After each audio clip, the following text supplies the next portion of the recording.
worst people. On your radio, on Global Player, and Play LBC. leading Britain's conversation. This is LBC. From Global's newsroom at 10 o'clock, Israel says it's expanding its ground force operation into Gaza tonight. Mobile and internet communications appear to have been cut there because of the continuing bombardment from airstrikes. Earlier, the Israeli Defense Force accused Hamas of building a base underneath one of the main hospitals in Gaza and urged all civilians to move to the south. Dr. David Roberts is a senior lecturer at the School of Security Studies at King's College London and told LBC News it is difficult to know what the Israelis' plan is. The words are used like sort of invasion and these sorts of things, which might indicate something a bit more longer term. It seems perfectly plausible that this is an in and out in a day or two, but we don't know. At the same time as this communications blackout of phone and internet, there seems a clear mode of escalation at the moment. Well, the announcement comes as a growing number of leading Labour politicians call for a ceasefire, though Sir Keir Starmer has not. Ali Milani, national chair of the Labour Muslim Network, has told LBC News that Labour's leader should change his position. From the perspective of the Labour Muslim Network, but also as a human being, we are clear that there should be calls from the leadership of the Labour Party for an immediate ceasefire in Gaza. But also tonight, the UN General Assembly has approved a resolution calling for a humanitarian truce in Gaza. The resolution, drafted by Arab states, is not binding but does carry political weight. In other news, divers in the US are searching waters close to where the shooting suspect in Maine left his car. 18 people were killed at a bar and a bowling alley in Lewiston earlier this week. Robert Card, who is the main suspect, has still not been found. A weather warning is in place for areas of Scotland still recovering from floods after Storm Babette last week. The Met Office says persistent and occasionally heavy rain could bring more flooding and transport disruption. Rob Murrah is from the Red Cross and says it's difficult for people to deal with. If you think about it, the mental health impact that a flooding can bring on someone, and the fact that only a week later people are having a similar, although it's not a red warning, it's a yellow warning, that can have a massive impact. In the city, the FTSE 100 closed down 63 points at 72.91. The pound buys $1.21 and €1.14. LBC weather, wet and windy tonight in the north, east and parts of Northern Ireland. Showers moving into the far south, but drier elsewhere and a low of 4 degrees. From Global's newsroom for LBC, I'm Daryl Jackson. This is LBC from Global, leading Britain's conversation with Nick Abbott. This is absolute tosh. Well, let's get back to it. Parts of Britain are braced for a weekend washout with another one. Why is this happening to me?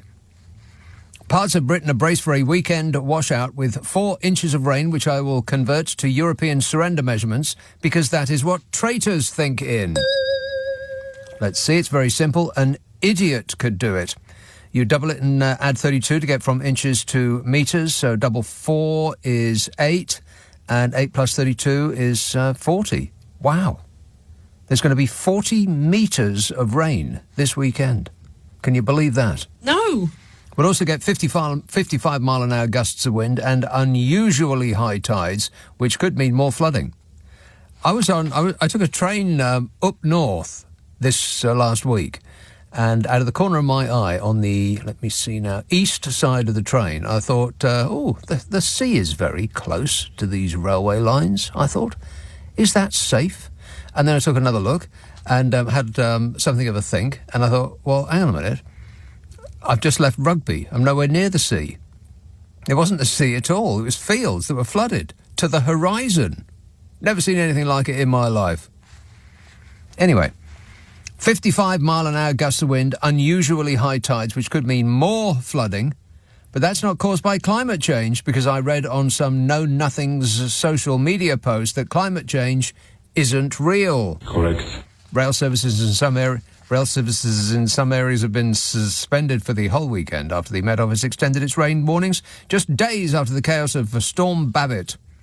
South East England, North East Scotland and Northern Ireland are now on flood watch yet again as forecasters warn motorists to expect more difficult conditions. Warning, warning. That's not the northwest, by the way, the northeast, because as weather expert Therese Coffin quite rightly said, the rain is coming the wrong way.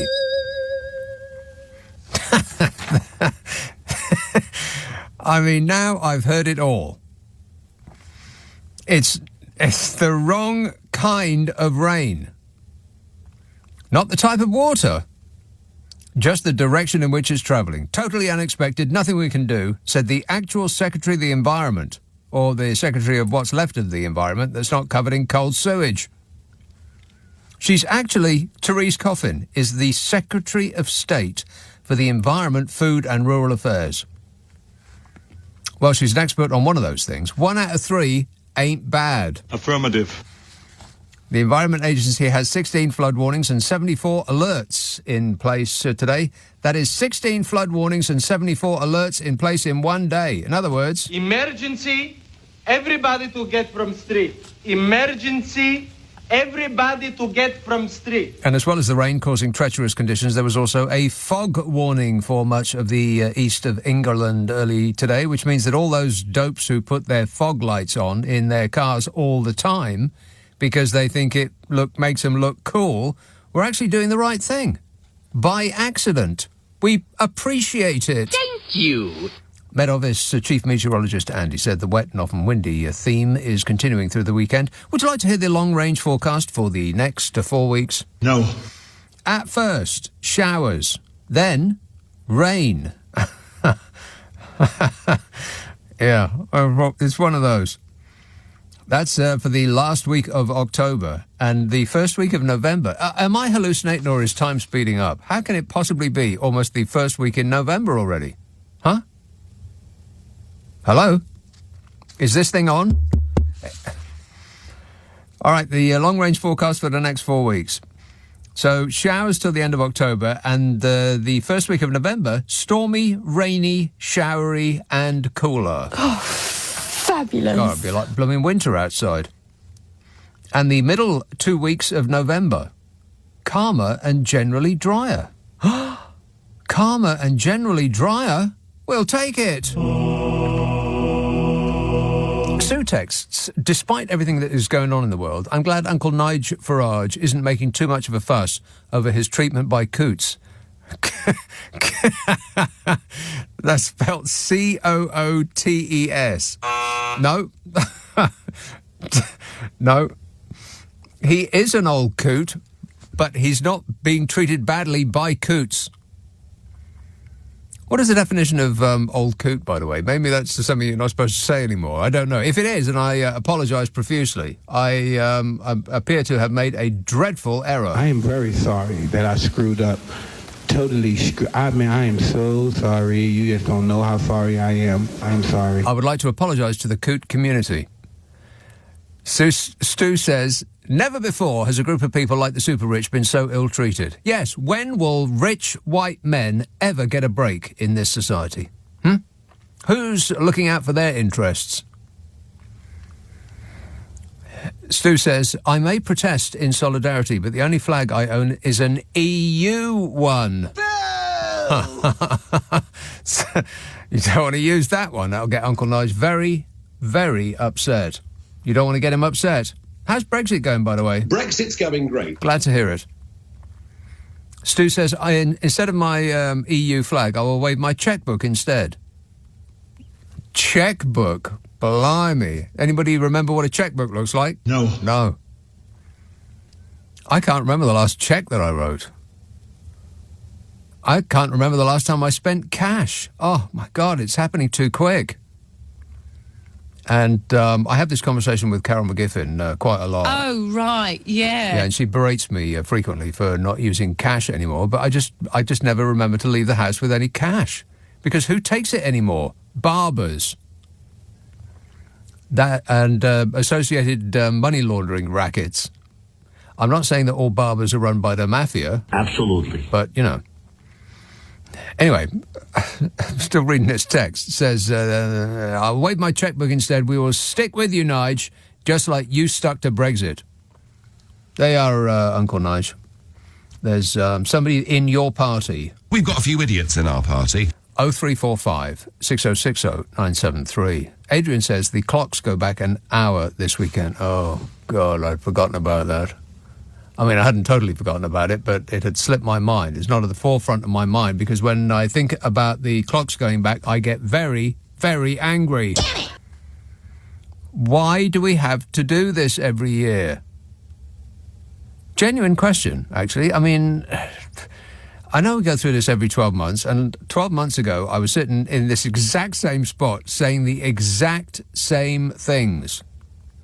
And I don't get a good answer. I think that people they've just been worn down and just can't take it anymore. We just can't take complaining but not complaining exactly. It's trying to find a justification as to why our lives are about to get more miserable. Why? Just because some Scottish cow farmer doesn't want to be fumbling for the wrong teat. Cows don't know what time it is. Adrian says, clocks go back an hour this weekend. Why can't they go back, say, 14 years so we can avoid this shower of a regime that we currently have? Well, that's just a very good idea.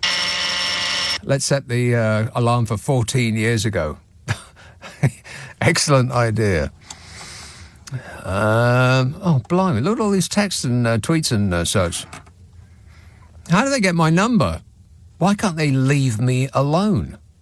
Ahmed texts, can you please start a petition for a pay rise for our dear MP, Dr. Therese Coffin?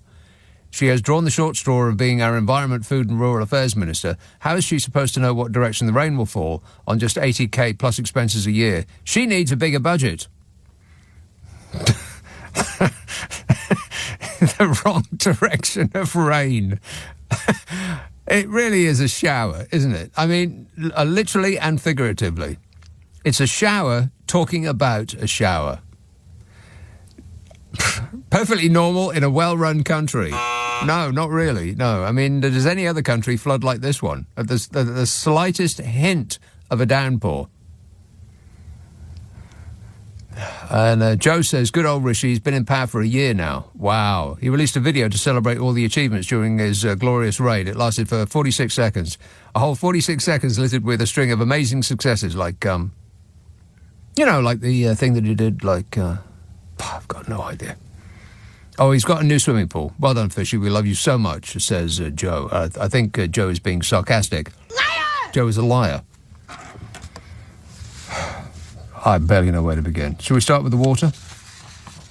I'll have to. I'll do a break and just one moment, and I'll come back and I'll start with the water. This one says, "Did you hear the great news that Bodger has joined a comedy news channel, completing their lineup of Tory party has-beens? Any thoughts?" My view. Exactly. Exactly. As long as they're all in the same place, they'll be easier to avoid. Yeah. 0345 6060 973. Text 84850. Email nicka@lbc.co.uk. If you're on Twitter, it's at LBC. Friday, Saturday, Sunday night at 10. Nick Abbot, LBC. This is LBC. This is LBC with Nick Abbott. Call 0345 6060 973. Tweet at LBC. Text 84850. Yeah! Dude! Nick text, can you still get the... Now, I don't know how to pronounce this. Maybe it's a spelling mistake. It's F-E-U. Which, if you were French, you'd probably say F, which is a very unsatisfactory word. It sounds less like a word and more like the sort of noise that old people make when they sit down. Can you still get the F orange car air freshener? They were like a traffic light, exactly like this meme. Anyway, it's pointless me saying that out loud because you can't see what I'm looking at. But anyway, he's given us an illustration of a traffic light. Just think of traffic light and you'll have it. He says it was like a traffic light and had liquid in the amber section of the three colours. They were great, says Nick. Every Morris Marina in the 1970s smelled of cigarettes and orange. Tell them to bring them back. I didn't know they left. It's like I didn't know that cargo pants had not been a thing for about the last 20 years. And now everybody's wearing them. But it didn't come as a surprise to me because I wasn't aware that they'd gone. But apparently no one has worn cargo pants for the last 20 years, and now absolutely everybody under the age of 30 is wearing them. Like a memo went round. Like it's the law. Chris says, I'm glad I'm not the only one who thinks that this year has flown by. I can't believe that we have to put the clocks back this weekend. Dark at 4 o'clock. Can we have an election instead of putting the clocks back? Yes, let's do that. We can have an election and then vote in a government that doesn't want to put the clocks back. Come on, people, let's do it. 0345 6060 973. I'm not sure I want to take 1 and 3. Are those topics that we actually want to talk about?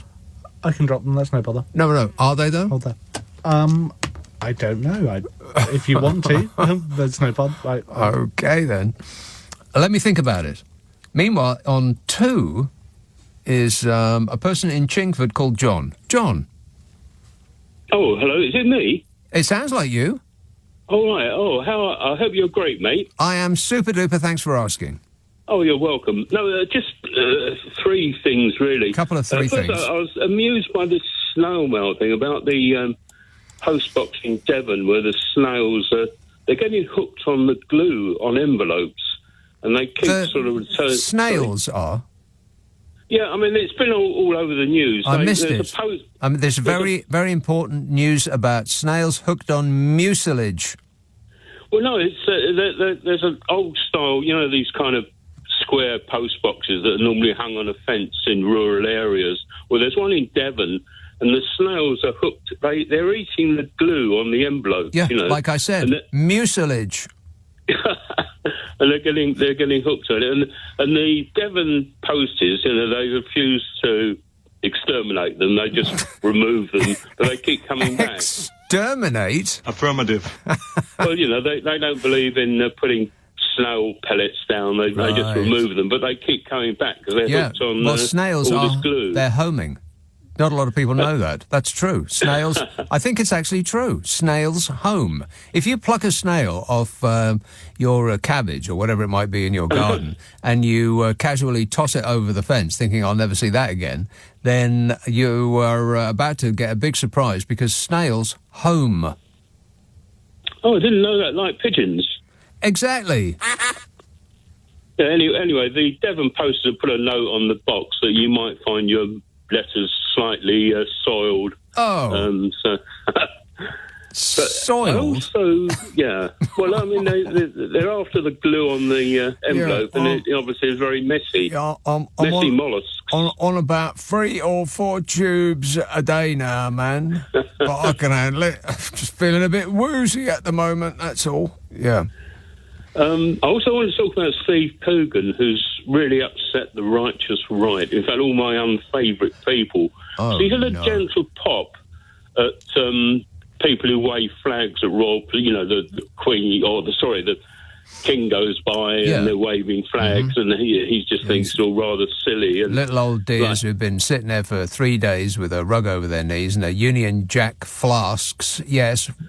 Yeah, and Coogan, anyway, all your favourites or right-wingers are, bloody champagne socialist, but he's just upset everybody I love to hate, so... That's such a ridiculous phrase, a champagne socialist, as though anybody that is concerned for others must deprive themselves of all pleasure. How ridiculous is that? Yeah. But, people on GB News, which Bodger's joining, I think you've already noticed. So they've got the full house now. They've got Nadine Dorries, Mogg, Boris and Leapy Lee. So only one more to go. Absolutely. Yeah, she'll probably be queuing outside there right now. Right. Yeah. No previous experience or talent required. Yeah. All right, thanks for spotting that, John. Cheers, mate. 0345 6060 973. Information on snails. Every gardener knows the temptation. You find snails ravaging your petunias or your lettuce patch. Is that a euphemism? And rather than resorting to chemicals or messy beer traps, you sling these snails into your neighbour's garden and hope they won't come back. Oh, my God, this is like word for word from what I just said. This is from The Guardian. When was this? About 10 years ago. About 10 years ago. He's kept files on absolutely every subject you can imagine.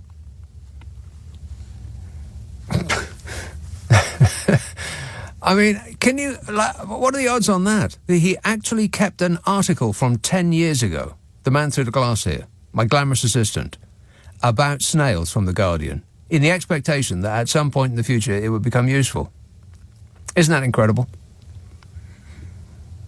It says, new research shows that this is exactly the right approach, but only if you can throw far enough, as in chucking the snails into your neighbour's garden.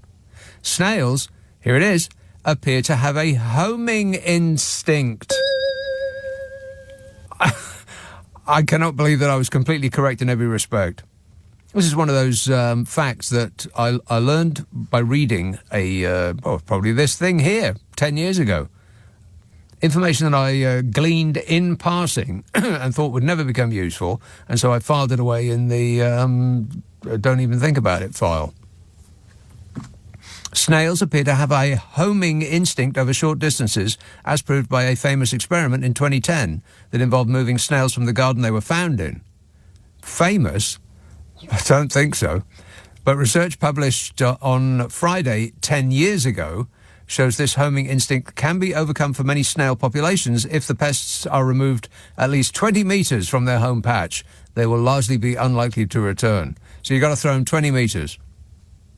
Poor snails. There they are, minding their own affairs. Da-da-da-da-da. And suddenly they're skyward. And they were unawares. Margin texts, we're only making plans for Nigel. We only want what's best for him. We're only making plans for Nigel. Nigel just needs that helping hand. And if young Nigel says he's happy, he must be happy. Must be happy in his world. I'm a nutcase. Yep, that's a thumbs up. 0345. Speaking of rock and roll, by the way, approximately to the nearest 100 have I listened to the new Rolling Stones album in the week since it came out. Rock and roll! It is beyond great. It's not good. It's great. I can't stop playing it. Everything else seems a bit weak by comparison. The Rolling Stones, whose average age is dead, have just handed every rock band's bottom to them on a platter.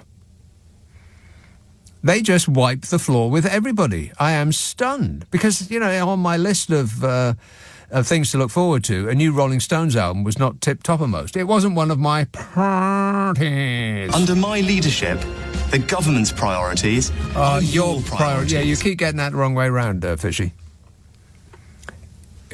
Back of the class, see me after. He's the Prime Minister of this country. Can you believe that? No. Still is, yeah. Still there. Incredible. Where was I? Oh, the Rolling Stones. I'm not kidding. It is one of the best albums. It's certainly that I've heard this year. And it's one of their best albums. And that's really saying something. And it sounds like they've knocked 50 years off their ages. Not their lives, their ages. I mean, ain't nothing to kill Keith Richards. That's absolutely true. But it really is. It's just so totally great. I cannot put it in words, but I've tried. I am trying. That much is true. Tom says, I haven't checked the progress on Rishi's 5 pledges for a while. How's he doing with them? Oh, fabulous. Not that great. But, integrity this and... government will have integrity, and, professionalism. And something else, yeah. Something to forget pretty much the instant that it drops from his lips. He's the Prime Minister of this country. Can you believe that? No. It's painful. When is this going to end? How long do we have to stand this for? And they think that they can turn this around. Who are they kidding? And they think that they can turn it around with tax cuts. This was a story that came out last week. Senior Tories are considering an aspirational pledge to slash stamp duty in an attempt to turn round the Conservative Party's political fortunes. We're going to have to do better than that. While Fishy Sunak and his Chancellor, Jezza Hunt, are resisting calls to cut taxes. See, I've dropped a C off some of these words just because my mind is thinking, Warning, warning. Don't put a C in there where it doesn't belong. Rishi Sunak and his Chancellor Jezza Hunt are resisting calls to cut taxes in the autumn statement. Senior Tories are weighing up a major offer on tax for the general election manifesto next year, providing the economy has recovered sufficiently. Yeah, no. I'm going to predict the future based on what's happened in the past. You ready? The government is saying that they don't know whether they will be able to cut taxes because the economy might not be in a state to allow that. Yeah, and if you believe that, I have a half-finished house on a floodplain I'd like to sell you. I bet every stitch of clothing I'm wearing right now that the government magically finds a huge amount of money that they did not previously realise was there to enable them to deliver a massive tax cut right before the next general election. You know, assuming they allow us to have another general election and it doesn't get cancelled because we might make the mistake of not voting for them. There is no scenario in which that will not happen. The whole country could be on fire, the nation sinking, the Bank of England's doors flung open and raided of every last gold bar and penny, and they'll still find money for a tax cut. Who do they think they're kidding? It's understood that the Tories are discussing whether to go ahead with one of two major pledges for the manifesto next year, cutting stamp duty or abolishing inheritance tax, which is the wrong way of saying it. The death tax. This is something they pulled from the Republicans in Merca. You don't call it the inheritance tax because most people don't have any inheritance to pass on. You call it the death tax, and nobody likes that. Nobody likes the thought of death.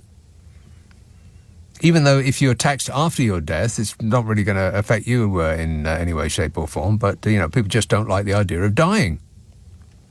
One senior Tory said, puh. They said, I had no idea I was going to do that. Sometimes I surprise myself. One senior Tory said, reducing stamp duty would be aspirational and boost the economy by making it cheaper to move, while appealing to middle-aged voters who had deserted the party. Aspirational, as in it won't affect you. You can dream of becoming rich one day, but if you were not born rich, it's vanishingly unlikely that that was going to happen to you. Aspirational. People playing on people's hopes and dreams. Well, you know what, they've tried everything else, haven't they? They've tried being cruel, and they've tried being nasty, and they've tried blaming the poor for being poor. They've tried ruining the education of the children of those not rich enough to send them to a private school, and blaming the teachers, and they've tried collapsing the NHS while blaming the NHS for its failure. And amazingly, absolutely nothing has worked. They must be totally bemused. All the usual tricks are failing them. What else have they got apart from being crueler, nastier and more judgmental? They must be going through the checklist. Unpleasant? Check. Crooked? Check. Incompetent? Double check with cream on top. I bet they're thinking, if only we could put some poor desperate types on a plane to somewhere awful, that'll turn things round for us. How about we get the Blunder Trust back? She seems to think she's got all the answers. It's worth a go, eh? Absolutely. Absolutely. 0345 6060 973. Text 84850. Email nick@lbc.co.uk. If you're on Twitter, it's @LBC. Friday, Saturday, Sunday night at 10. Nick Abbot, LBC. Just past 10:30, the news headlines with Daryl Jackson. Text 84850.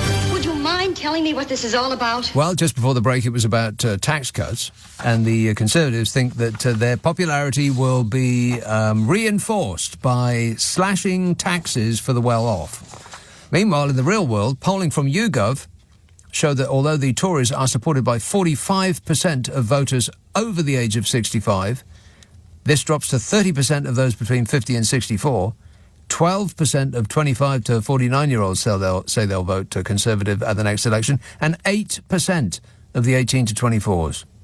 And you know what? I get that the elderly love the Tories. It's a nostalgia thing. They're the party of Dad's Army and corned beef, of rationing and rickets. You know, the good old days. But a third of people between 50 and 64 think that what the country needs most of all is more of the party that got us into this mess. And as for the 1 in 10 of the 18 to 29-year-olds, well, wake up, sheeple. It's later than you think. And as for the by-election defeats, which seems now like a dim, distant memory, Fishy Sunak said that mid-term elections are always difficult for incumbent governments, especially ones as useless and criminally inclined as this one. He didn't say that last part. I made that up. He said that he had set out long-term decisions that will change our country for the better, citing the scrapping of the northern leg of HS2, a phased smoking ban and reform of A-levels. That is the change that we're going to bring, he said. OK. Couple or three things. Scrapping HS2 is just an embarrassment. It tells the world that we can't build anything, even for 10 times the amount it costs to do the same blooming thing in Europe. A phased smoking ban won't have any effect because the kids are vaping now, not smoking.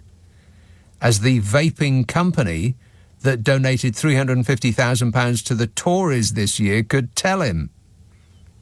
And as for the A-levels, I mean, what difference is it going to make if kids can't get into their school because it's liable to fall down because the same Fishy Sunak refused to stump up the price of fixing the aerated concrete in the classrooms when he was Chancellor?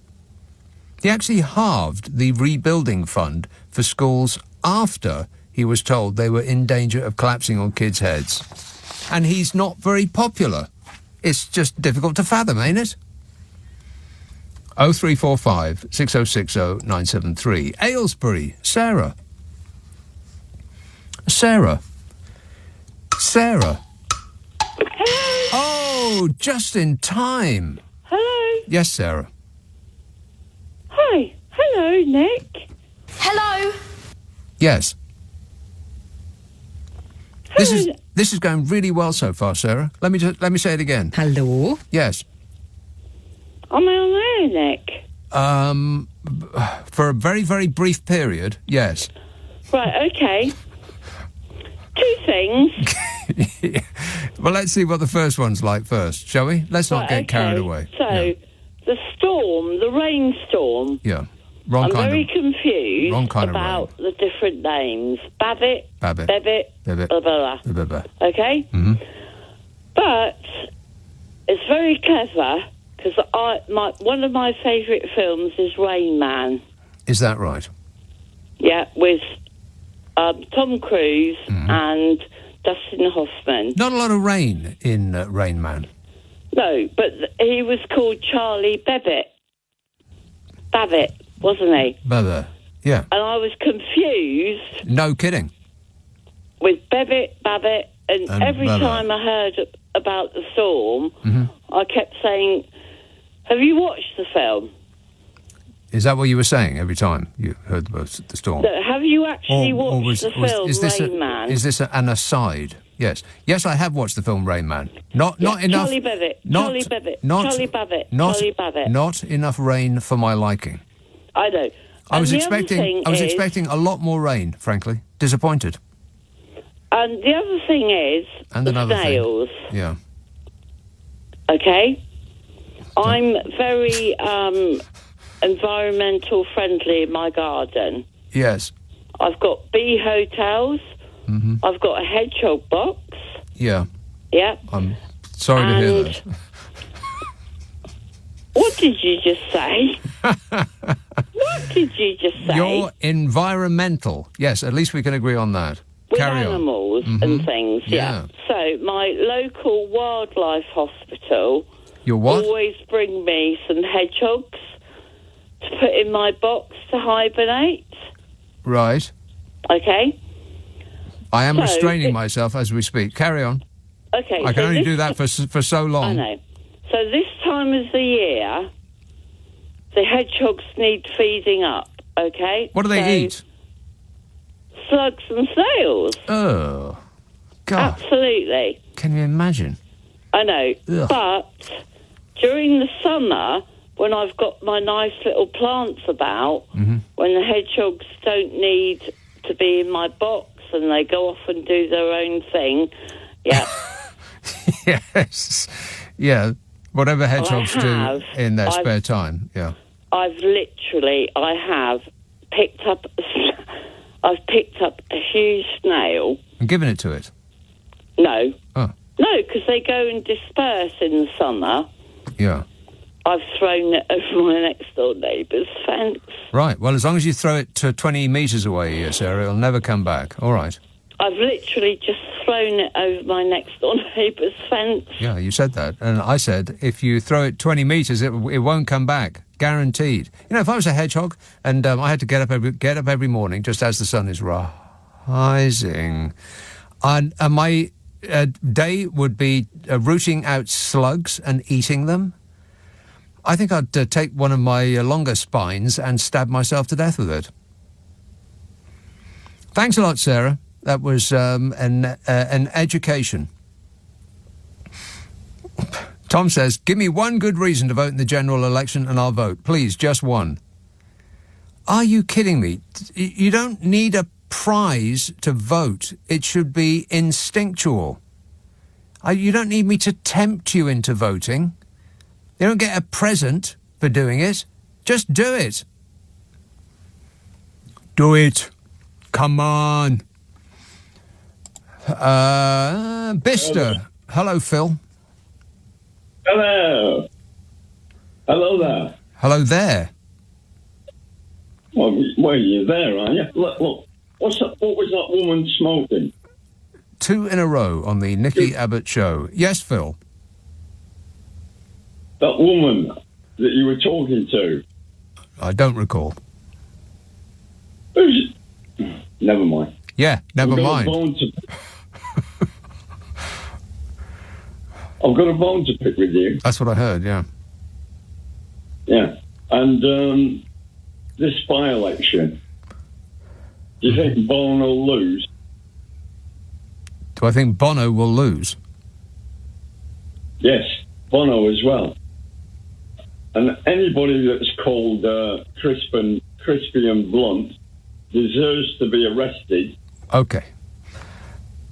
0345 6060 973. I'm almost certain that none of this is my fault. Wasim texts, your producer needs a pay rise for that snail article find. Well, yeah, he needed a pay rise for the snail article find and then a pay deduction for everything that's happened since. Isn't that right? Yes. Kath texts, Angela Rayner was in for James O'Brien earlier this week and she was talking about the Conservative Party conference in Manchester. She remarked how Sunak announced the cancellation of HS2 to Manchester and then travelled back to London on a private jet. She said, he's just laughing at us now, isn't he? I agree with her, says Kath. I agree with Kath, who agrees with Angela Rayner. Yeah, he is just laughing at us. But from 20,000 feet up, so it's very difficult to hear. We'll just assume that he's still laughing at us. That we just sit here and continue to take this punishment, apart from anything else. I mean, it must astonish them every day, every single passing day, that we just sit here and continue to take this punishment. I bet they wake up in the morning and think, what can we do to them today? I mean, they've accepted absolutely everything else that we've done to them so far. What can we do to them? How can we poke them today? Well, just give them a bit of a prod. I don't know. We'll make some catastrophic clown the leader of the country. Absolutely. Yeah, something like that. I mean, it's just been one after the next, hasn't it, Bodge? I can't comment on that. This is LBC. Leading Britain's conversation. Nick Abbott. Alexa, send a comment to LBC. He thinks he looks good in a bathing suit. He doesn't. Caroline texts, what's next? The wrong kind of wind? Well, if we get the wrong kind of wind, I know an expert. I know a lot about wind. Tom texts, I haven't checked the progress on Fish's no, wait a minute. I think I've done that one. It's still a work in progress, even though it is his top Under my leadership, the government's priorities are yours. I know, he keeps going on about that. He's the Prime Minister of this country. Can you believe that? No. Now, let me see. James says, I'm a lifelong Rolling Stones fan, but I cannot listen to their new album given that Charlie Watts has died and Keith Richards has stopped smoking. Want to score some pot? Surely it can't be any good, says James. No, James, it's not good. It is great. I'm not kidding. It's just so good. I can't believe it. It has almost immediately become one of my favourite albums of all time. And there's just so much that's great on it. I could go on about it all night long, but I just can't play anything else. I just keep putting it on repeat over and over again. It's on heavy rotation over at my place. Mike says, if snails have a homing instinct, why don't they go back to where they came from before they made themselves at home in my garden? Because they come over here. Glasgow. Hello, Chrissy. Hi, Nick. How are you? Good, thanks. A few months back, you were getting callers in with, I can't remember how it started, but there was slugs and snails talk back then, and you were getting really grossed out by it. Everybody was, and you were saying, right, no more talk of slugs and snails. Exactly. Disgusting. So I'm going to upset the apple cart because at the time I remember thinking, I must tell them about this, and then you said no and put the shutters down, and I thought, so I didn't tell my story. But now that I've just tuned in late tonight and I hear, slugs, snails, I'm like, I must tell your them, opportunity arises, I've yes. got an opportunity, yeah. Before the shutters come down again. Go on. Yes, and this will make them slam shut. If anybody's eating, put the sandwich down. You won't want to eat when I'm finished speaking here. A couple of years ago, I live in a council house that was built in the 1950s. Post-war, build materials at a premium. The house is fantastically sturdy, but it is old, and it's got its nooks and even its crannies. It's got lots of little spaces and damp bits and stuff. So I started getting a problem with penetrating damp. It was quite serious in the bottom quarter of the house and near the bathroom. Yeah. And I'd asked the council for help to fix the problem, and for various reasons, it wasn't getting done. Incompetence, resources, you name it. Yeah. They ain't got no money no more because central government has defunded your local council by about 40 to 50%, depending on which party is represented by that council. Yeah. Yeah, exactly. So they've got no way to fix the house, and obviously maintaining the house, it then becomes worse. The problem becomes worse and worse and worse. They're not interested in maintaining it. I ended up actually having to get advice from a lawyer, and the minute I hit the lawyer button, all hell broke loose, and they were out fixing all sorts. But I actually had to be, they call it a decant, so I had to be decanted to a house 2 miles up the road for 3 months. Like a fancy wine. Yes, I'm a fancy wine. Yeah, I am indeed. And they had to move me a couple of miles away for about 3 months over Christmas while we fixed the problem. I know, it was really bad. But anyway, came back to the house, they had fixed the problem, so it's okay now. But for that 2 years, my life was hell. We all stayed away from all these kind of areas. There was black mould everywhere, slugs and snails all over the place. And they come out at night, mostly. They come out at night. I couldn't resist. I'm sorry, I heard it in my head. I had to say it. Yes. They come out at night.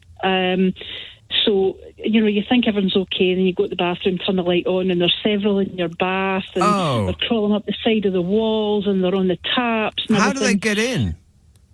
I don't know. I never gave them a key. I haven't got a clue. So I'm guessing all the wee nooks and the wee crannies in the main wall, and then underneath the bath panel, of course. And I don't know. Gross. But the worst, when it got so severe that I ended up saying I need to take legal advice, was when I had an accident in the kitchen by slipping on one of them. It was about 11 o'clock at night. It was dark. I went into the kitchen, turned the light on, but I was still walking into the kitchen at the time. You're still striding. Hang on. Can I ask you a very, very important detail? Yes. Were you wearing anything on your feet? Or you wouldn't be able to remember that. Oh, yes, I was. Yes. Right. I was trying to remember which ones. If it was my hard sole slippers, yeah. I was wearing my hard sole slippers. Okay, that's all right then. So, well, not all right, but better. Yes. And so I flicked the light on, stood on this slug with my right foot, and it went whizzing across my tiled floor, and I went slamming down onto my left knee, and I actually thought I'd broken it, and I'm still having trouble now with it. It was really sore. And I remember thinking that slug's going to have a hell of a sore back in the morning. It was about 11 feet tall, this poor thing. It was everywhere. It was smeared like margarine across my floor. It was huge. And I had to take photographs of that and various other things for the council so they would actually take action. And one night when I came down to the kitchen as well, there was a slug on my chopping board. I kid you not, Nick, it was the size of a Mars bar. It was huge. And so I threw the chopping board out. I had to put lines of salt along my worktops to stop them coming in.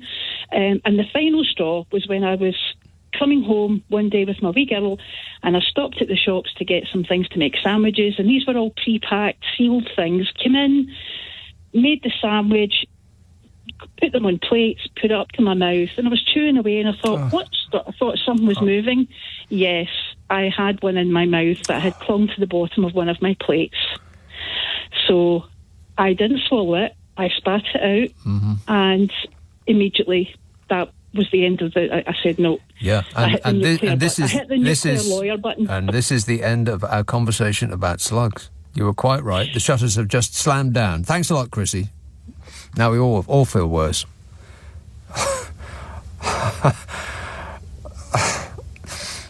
Oh, it's quick. Talk of something else. Tim says, you said the Rolling Stones' average age was dead, but you didn't go to school with. But didn't you go to school with Keith Richards? Rude. Andy says, totally agree about the new Stones album. It is sensational. Great also that Mick waited until he was 80 to use the F word on a track. Has he not said the F word on a single track yet? I wonder if that's true. It did seem a bit weird listening to him sing it. I wonder if he's never done that before. Josh texts, seriously, do yourself a favour and go get that new Stones album. I mean, you might think, oh, they're just a bunch of old geezers. How could it possibly be any good? I'm telling you, it's easily the best album out this week. And certainly one of, if not the best album out this year. How did they manage that? Where did they pull that from? Josh says, do the Tories actually believe that the electorate is so dumb as to throw votes their way in exchange for a measly tax cut? Well, let me think about that. Yes. Yes. Yes, they do.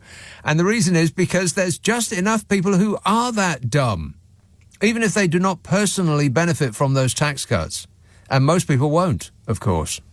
It is the key word there in that story that I read out, aspirational. That's what these tax cuts are. They're aspirational, as in won't affect you unless you become rich. But as you are vanishingly unlikely to become rich if you were not born rich, ain't that right, Smug? My view. Exactly. If you were born rich, no problem. If you have to become rich, it's almost impossible. But the people are persuaded that it is possible because the only people that they hear from are those that have made it. It's like, well, the example I give a lot is Tom Cruise saying to... He did one of those interviews where... Hang on a minute. I had to cough. He did one of those interviews with a room full of acting students. And he said, you know, if you just work hard, then you will make it, which is incorrect. No. If you will work hard, then you might... it's most likely that you will not make it, but you only ever hear from those that do make it. 100% of the people that you hear from are those that have made it. And so you are inclined to believe that it is true. If you just work hard, then, you will become rich and famous. But it ain't necessarily so. It's completely unlikely. Do not bank on it. And that's what they mean by aspirational. It won't affect you. You will not benefit from this, but you want to believe that you will become rich in the future. And that's why people vote for these things. Tax cuts. Tax cuts benefit the rich. There's no two ways about it. They take money from society, from the amount that the government could if it was a decent, well-run country, could spend on, providing safety nets for people, sick pay, unemployment benefits, all the rest of it. Creating safety nets for people, which is why the Scandinavian countries have such HAPPY people. Happiness, that's what that leads to. But they have to take all that away in order to give tax cuts to the rich. So it's like buying a lottery ticket with all of the money that you have left in the world. Now, you could provide for yourself with that money, and you might not have a spectacular life, but you'd have a comfortable life. Or you could put everything on for the chance to buy a lottery ticket in the expectation of becoming a bazillionaire. Which of those two scenarios seems the more likely to lead to happiness? But, that's what they mean by aspirational. Conning people into believing that something that is not in their interests actually is tax cuts. And they will do it. I mean, they can go on about, we've got to wait to see if the economy is, strong enough. Liar! Yeah, they're lying about that. They're going to do it anyway. Believe me, believe me, believe me. 0345 6060 973. Text 84850. Email nick@lbc.co.uk. If you're on Twitter, it's @LBC. Friday, Saturday, Sunday night at 10. Nick Abbot, LBC.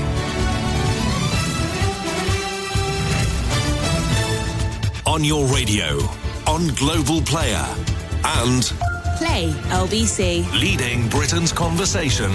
This is LBC.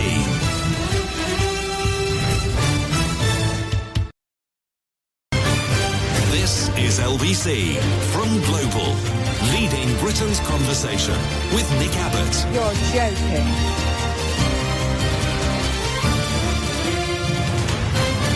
What's he got to be depressed about? The clocks are going back. Do they go back tonight? No, it's tomorrow, isn't it? It's Saturday into Sunday morning. So everybody's going to be waking up first thing on Sunday morning feeling absolutely awful. Be like jet lag. And then we'll be plunged into darkness for about the next 5 months. Oh, well. But you know me, I never complain. Whinging and whining and moaning. Josh says, the Tories actually believe the electorate is so dumb as to throw votes their way in exchange for a measly tax cut, says Josh. Yes, read that one. That was a highlight from the last hour. Yes. Yes, they do. With good reason, because there's just enough that are actually that dumb. I'll check the latest poll for you. A couple or three polls. Here's one. How much, if at all, this is a YouGov poll, how much, if at all, do you think the government has achieved in the last year? A great deal? 2%. Okay, your various options were, to the question, how much, if at all, do you think the government has achieved in the last year? That is since Fishy Sunak became the dear leader. I am totally 100% on it. He's 100% on it. This is him doing his best. Can you believe that? No. How much, if at all, do you think the government has achieved in the last year? A great deal, a fair amount, not very much, not much at all, or don't know? Don't know? Think. How much, if at all, do you think the government has achieved in the last year? Survey says a great deal, 2%. 2%. 2%. I mean, of the stuff that's going on in the world, we've got hot sewage all over our rivers and everything else that is, all our concerns and travails. And only 2% of the population think that this government has achieved a great deal in the last year. A fair amount, 14%. Not very much, 37%. Not much at all, 40%. And... yeah. So 77% think not very much or not much at all, which sound like very much the same. That's the same, isn't it? Not very much or not much at all. It's the same. I don't know why they got those as two separate categories, but not very much sounds like not much at all to me. Not that I'm telling YouGov their jobs, but somebody should. And as for the don't knows, well, come on, people. But a great deal, 2%. Do you think the government has achieved in the last year a great deal? Just 2% of those who expressed a preference said yes. Wow. Adam Bienkov, who writes on Twitter, he said more British people now believe that the earth is flat than believe Rishi Sunak has achieved a great deal as British Prime Minister. People think the earth is flat. Blimey. I mean, we make fun of Americans, but we got our dinglings here too. Yeah. Government approval or disapproval? Here's another one. 67% of the people who expressed a preference disapprove of how this government is behaving. 67%. Only 15% approve. The new YouGov poll gives Labour a 24-point lead. When in your entire life have you seen such massive gap between the Labour and the Conservative Party? A 24-point lead. I mean, people say that Skier is, a bit bland and he's a bit of a ditto head. Whatever the Tories said last, ditto. But blimey, I mean, you can't argue with success. Look at that, 24-point lead. Good grief. If repeated at a general election, the Conservatives would lose all but 71 seats. Those losing their seats would include, but are not limited to, Fishy Sunak himself, Suella Braverman, Grant Shapps, Jacob Smug, Penny Mordaunt, Theresa May and Lee Anderson. There is a God. In other news, the same site says that we don't actually believe in God in this country. 37% do not believe in God or any type of higher power. 37%. And that is by far the largest percentage of all of the available options. 24% don't believe in God but think there's a greater spiritual power. Groovy. And 29% do believe in God. Good grief. 29%. Of the people in this country believe in God. 11% don't know or won't say out loud in case there is a God and God might hear them.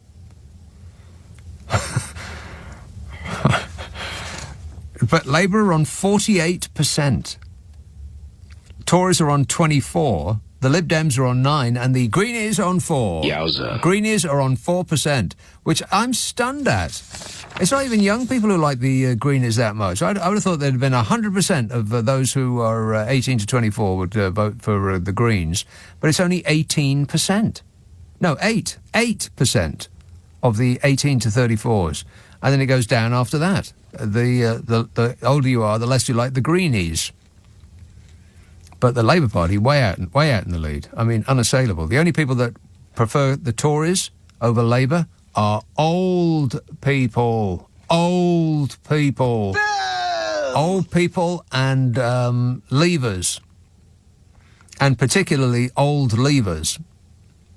They absolutely love the Conservative Party and they want more of it. When do they want it? Now. Don't understand it myself, but, I'll just add it to the things that I don't understand. Glasgow. Hello, Steve. Hi, Nick. How you doing? Good, thanks. I was wanting to talk to you about the shoplifting epidemic, but before I make that point, could I say something to you personally?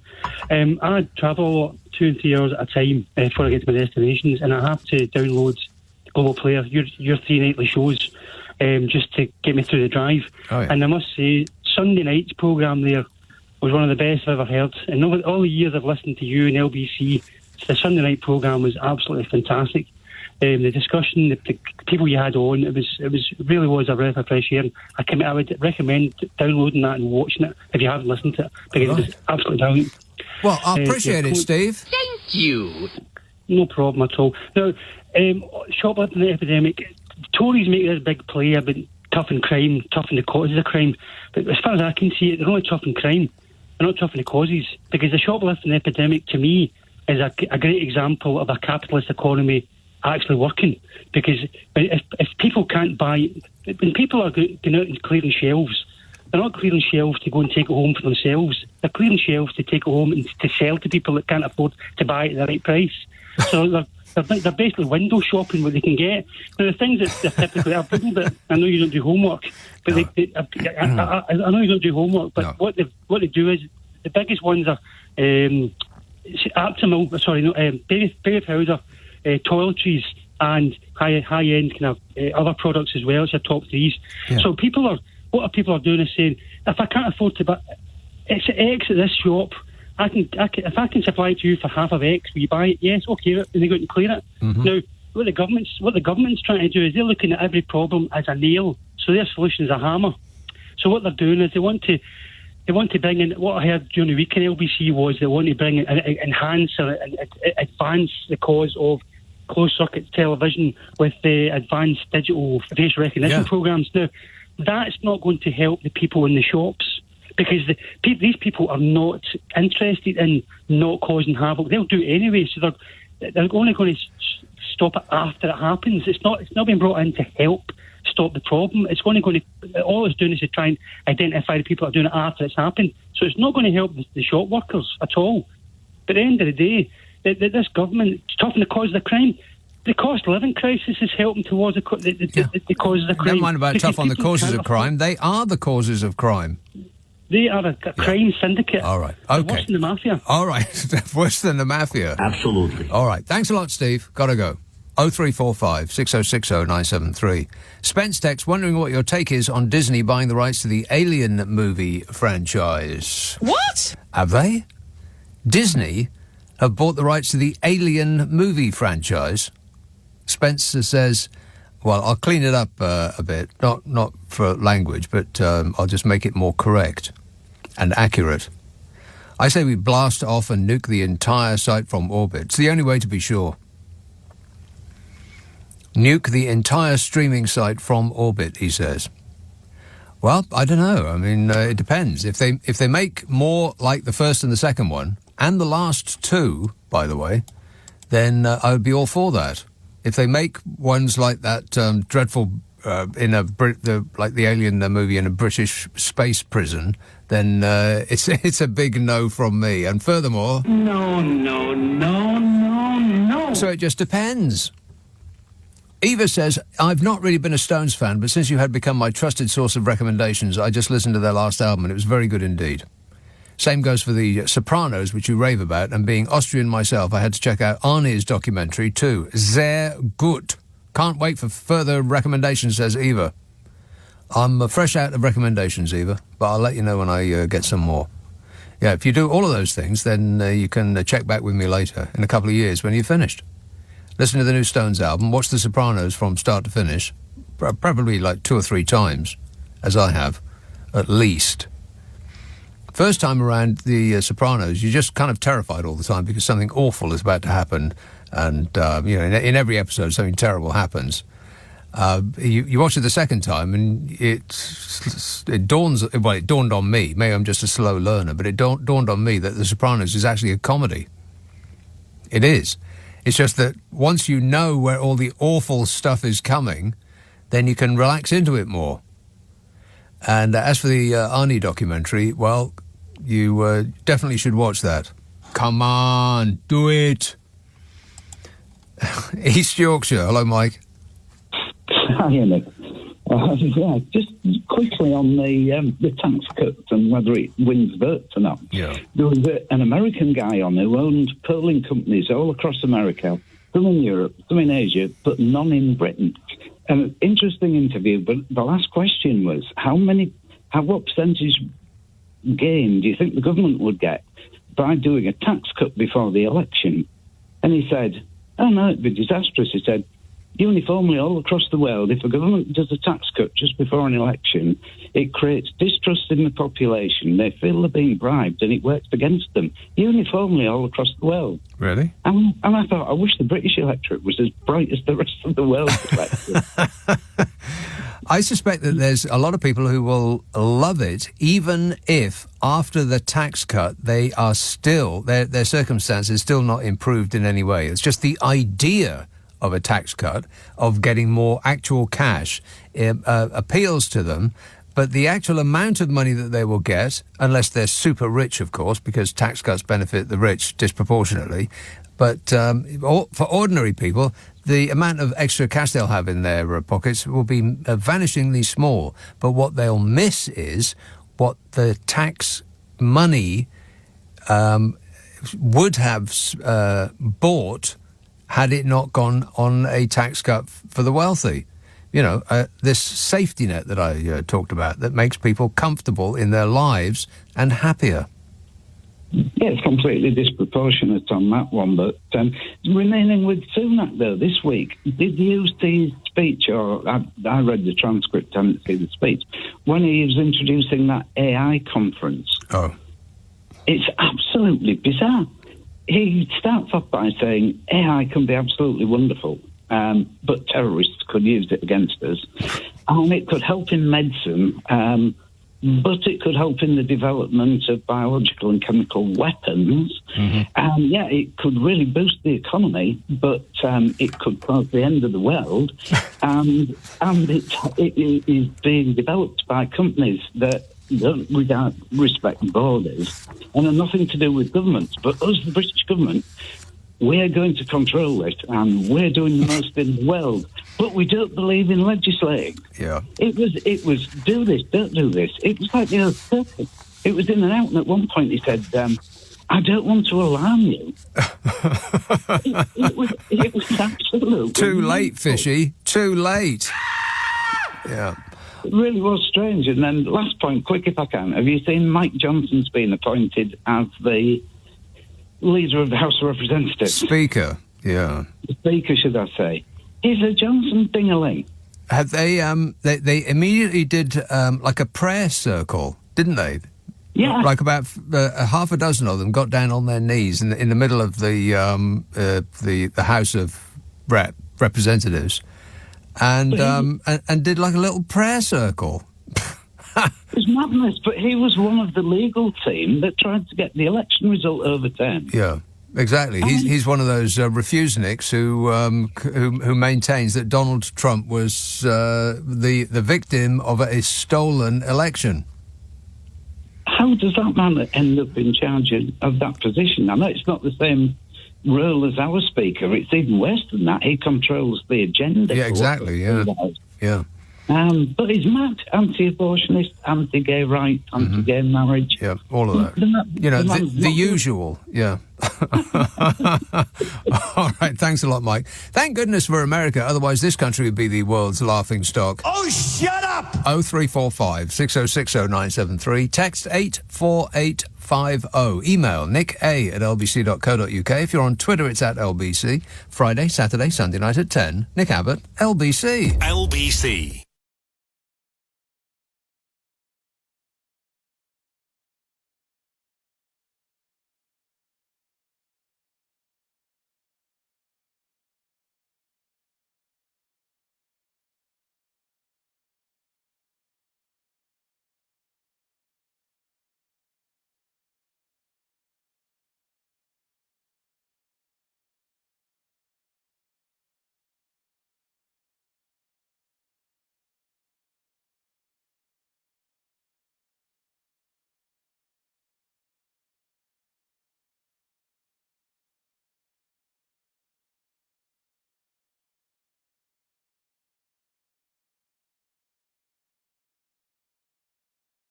Nick Abbott on LBC.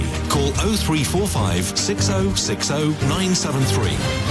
Everything is going extremely well. You bet your life it is. 0345 6060 973. Devon, Rose. Oh, hello, Nick. Rose. Well, it's something about an actor, and then it's something about ladybirds and pesticides, which is a completely different subject. But can I just ask quickly, there's no way I can toddle into the library and hear that new Stones album, is there, by Googling it or something? No, because your library has been closed because your local council has been defunded by central government. I passed my local library the other day. It's open on Tuesdays and Thursdays. That's it. Can you believe that? Oh, no, that's awful. We got Monday, Tuesday, Thursday, Friday and Saturday hours. I couldn't believe it. Tuesdays and Thursdays, and that's it. Oh, sodding. Oh, sorry, I'm not supposed to swear, am I? Oh, dear. Right, well, shall I sort of launch forth, Yes, as somebody once said on better another have. phone-in? You're very fond of,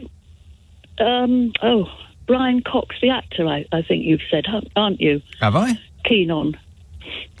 I the liked whole him point of the in story that. collapses. Well, I liked him in that Scottish thing with I can't remember what it was called now, where he lived in a place called Broughty Ferry Lovely. in his extension. Did you ever see that program? No. It was a Scottish comedy show, a sort of a quiet Scottish comedy. I can't remember what it was called now, but it was absolutely great, lovely. really, really Yes. good. And then he appeared in that Succession thing. You are talking about him, right? Well, you see, I'm ashamed to say I've never seen him. I've just heard you mention the name. Oh, Brian Cox. But there's two yeah. Brian Coxes that are famous. One is the old grizzled actor who that's the has one got, you like, yeah. got a face that looks like a relief map of the moon. And the other is Yes. that it's the space hippie. Oh, look at the Rather stars. gorgeous chap. They're amazing. You know, that yes, guy. I know. Yeah. Yes. No, this is the actor, because I pricked up my ears because, well, I should explain really. I haven't got television any longer, and I miss an awful lot, but I just feel I had too much coming at me all the time, and I have no self-control, Nick. You see, this is my big problem. No self-control at all. Okay. So I have to restrict. Anyway, so that's to explain that. But I pricked up my ears because on the radio, and very little was said about it, Brian Cox is playing, and now, you see, I'd vowed never to mention a composer on the air for at least 6 months, but he's playing Bach. Not playing I think Bach, you mean the other Brian Cox, don't you? No, Because Brian Cox. he's a musician, Brian Cox, the space hippie. Oh, is he? Yeah, the science hippie who does all that. Oh, look at the stars. You know, I didn't all know that. No, Yeah, this is the actor. He's playing the part of Johann Sebastian. Right, not Bach. playing Bach, but he's No. playing Bach. Right, I got it, right. Exactly. No, I got it, And right. it is actually confirmed in Radio Times this week, as it turns Yes. out, but I just heard the snippet on the radio. I can't believe that, So- by the way. Yeah, I mean, it's... No, there's a thing called there's still the Radio Times. That still exists. There's the Radio Times is still a thing. Don't you ever go in news agents? It's sat on the shelves, yeah. Amazing. I mean, I just flick through to see what's on Radio 3 and write it down normally, but... Right. No, the last time I went into a newsagent was probably in the 1980s, and I was looking for the humour magazine called Punch. And I said, have you got a magazine called Punch? Oh, and they said, no. no. We don't do boxing magazines. Oh, really? Oh, it used to be brilliant, the old Punch, yeah. Anyway, so he's playing Johann Sebastian Bach, which I love to try to say, can't say proper. Yeah. And all I heard was something about Frederick the Great of Prussia, you see, which you've got to laugh, haven't you? This is like 300 years ago. And so I looked it up in the index of this tome that I happen to have, I keep renewing from the library and dipping into. And I turned to page 200 or whatever it was. And it must be the visit, it's about a visit to Frederick the Great. It must be where he went along and Frederick... Well, now, wait a minute. Wait. Are you about to tell us what happens in this film? Well, this is the only thing I can think is what happened. Right. Because I just looked it up. It's very simple. All I know is that this was indeed the meeting, and I think it must be, because it was towards the end of Bach's life. Mm-hmm. Just as long as you don't tell us anything that's happening in this film. Well, no, only that... See, you can't help yourself, can you? It's not a film, it's a play. It's A play? in Bach. Oh, well, Yes. if it's a play, carry on. I'm never going to see it. No, well, now there's anyone else, because it finishes tomorrow. Oh, well. Damn it. Let me tell Missed you this, it. because it's so sweet. Mhm. Frederick the Great had this little tune, you see, that he'd made up. Yeah. And so Bach went all the way from I know Leipzig the in one. Germany. I think I know the one you mean. I that knew one. you'd do that. I knew. No, I think it was even worse than that, actually, probably. Worse? Yes. Anyway, so Bach very kindly, politely, according to my book, said, that is an excellent theme, because he was required then, you see, to improvise on it and take it away and make this wonderful work on it, which he did. That's another story, really. But then he sits down at the harpsichord and he just improvises for ages with jaws dropping all round, you know, because he was a genius at just give me a tune and I'll make all this stuff out of it, you know? Aren't you talking about Mozart and Salieri? Where Salieri comes up with this, and I only know this because I watched the film Amadeus. Yeah. No, I'm not talking about Mozart and Salieri. It's a similar thing. Right. But, you know, that's what they did. He was another one. And Beethoven as well, all three of those. And, I mean, I just find these things out by reading, you know. They're just extraordinary improvisers. Absolutely amazing. He sat down at the harpsichord, and the next thing... Yeah, I know. And the whole world was singing that song from now until the end of time. I know, yes. And very quickly, I thought this was vaguely interesting. I'm trying to say this quickly, and so therefore I can't speak at all, you know. Brian Cox's wife, who's called Nicole, or Nicola, is playing Anna Magdalena, Bach's wife. So well, how did she get that job? She happened to be the wife of the star of the play, and she got to play his wife. Really? Oh, you rotten old cynic. Yeah. All right, but it's over, and so tickets are not available at a location near you soon. All right, thanks a lot, Rose. Got to go. 0345 6060 973. Bob's Servant.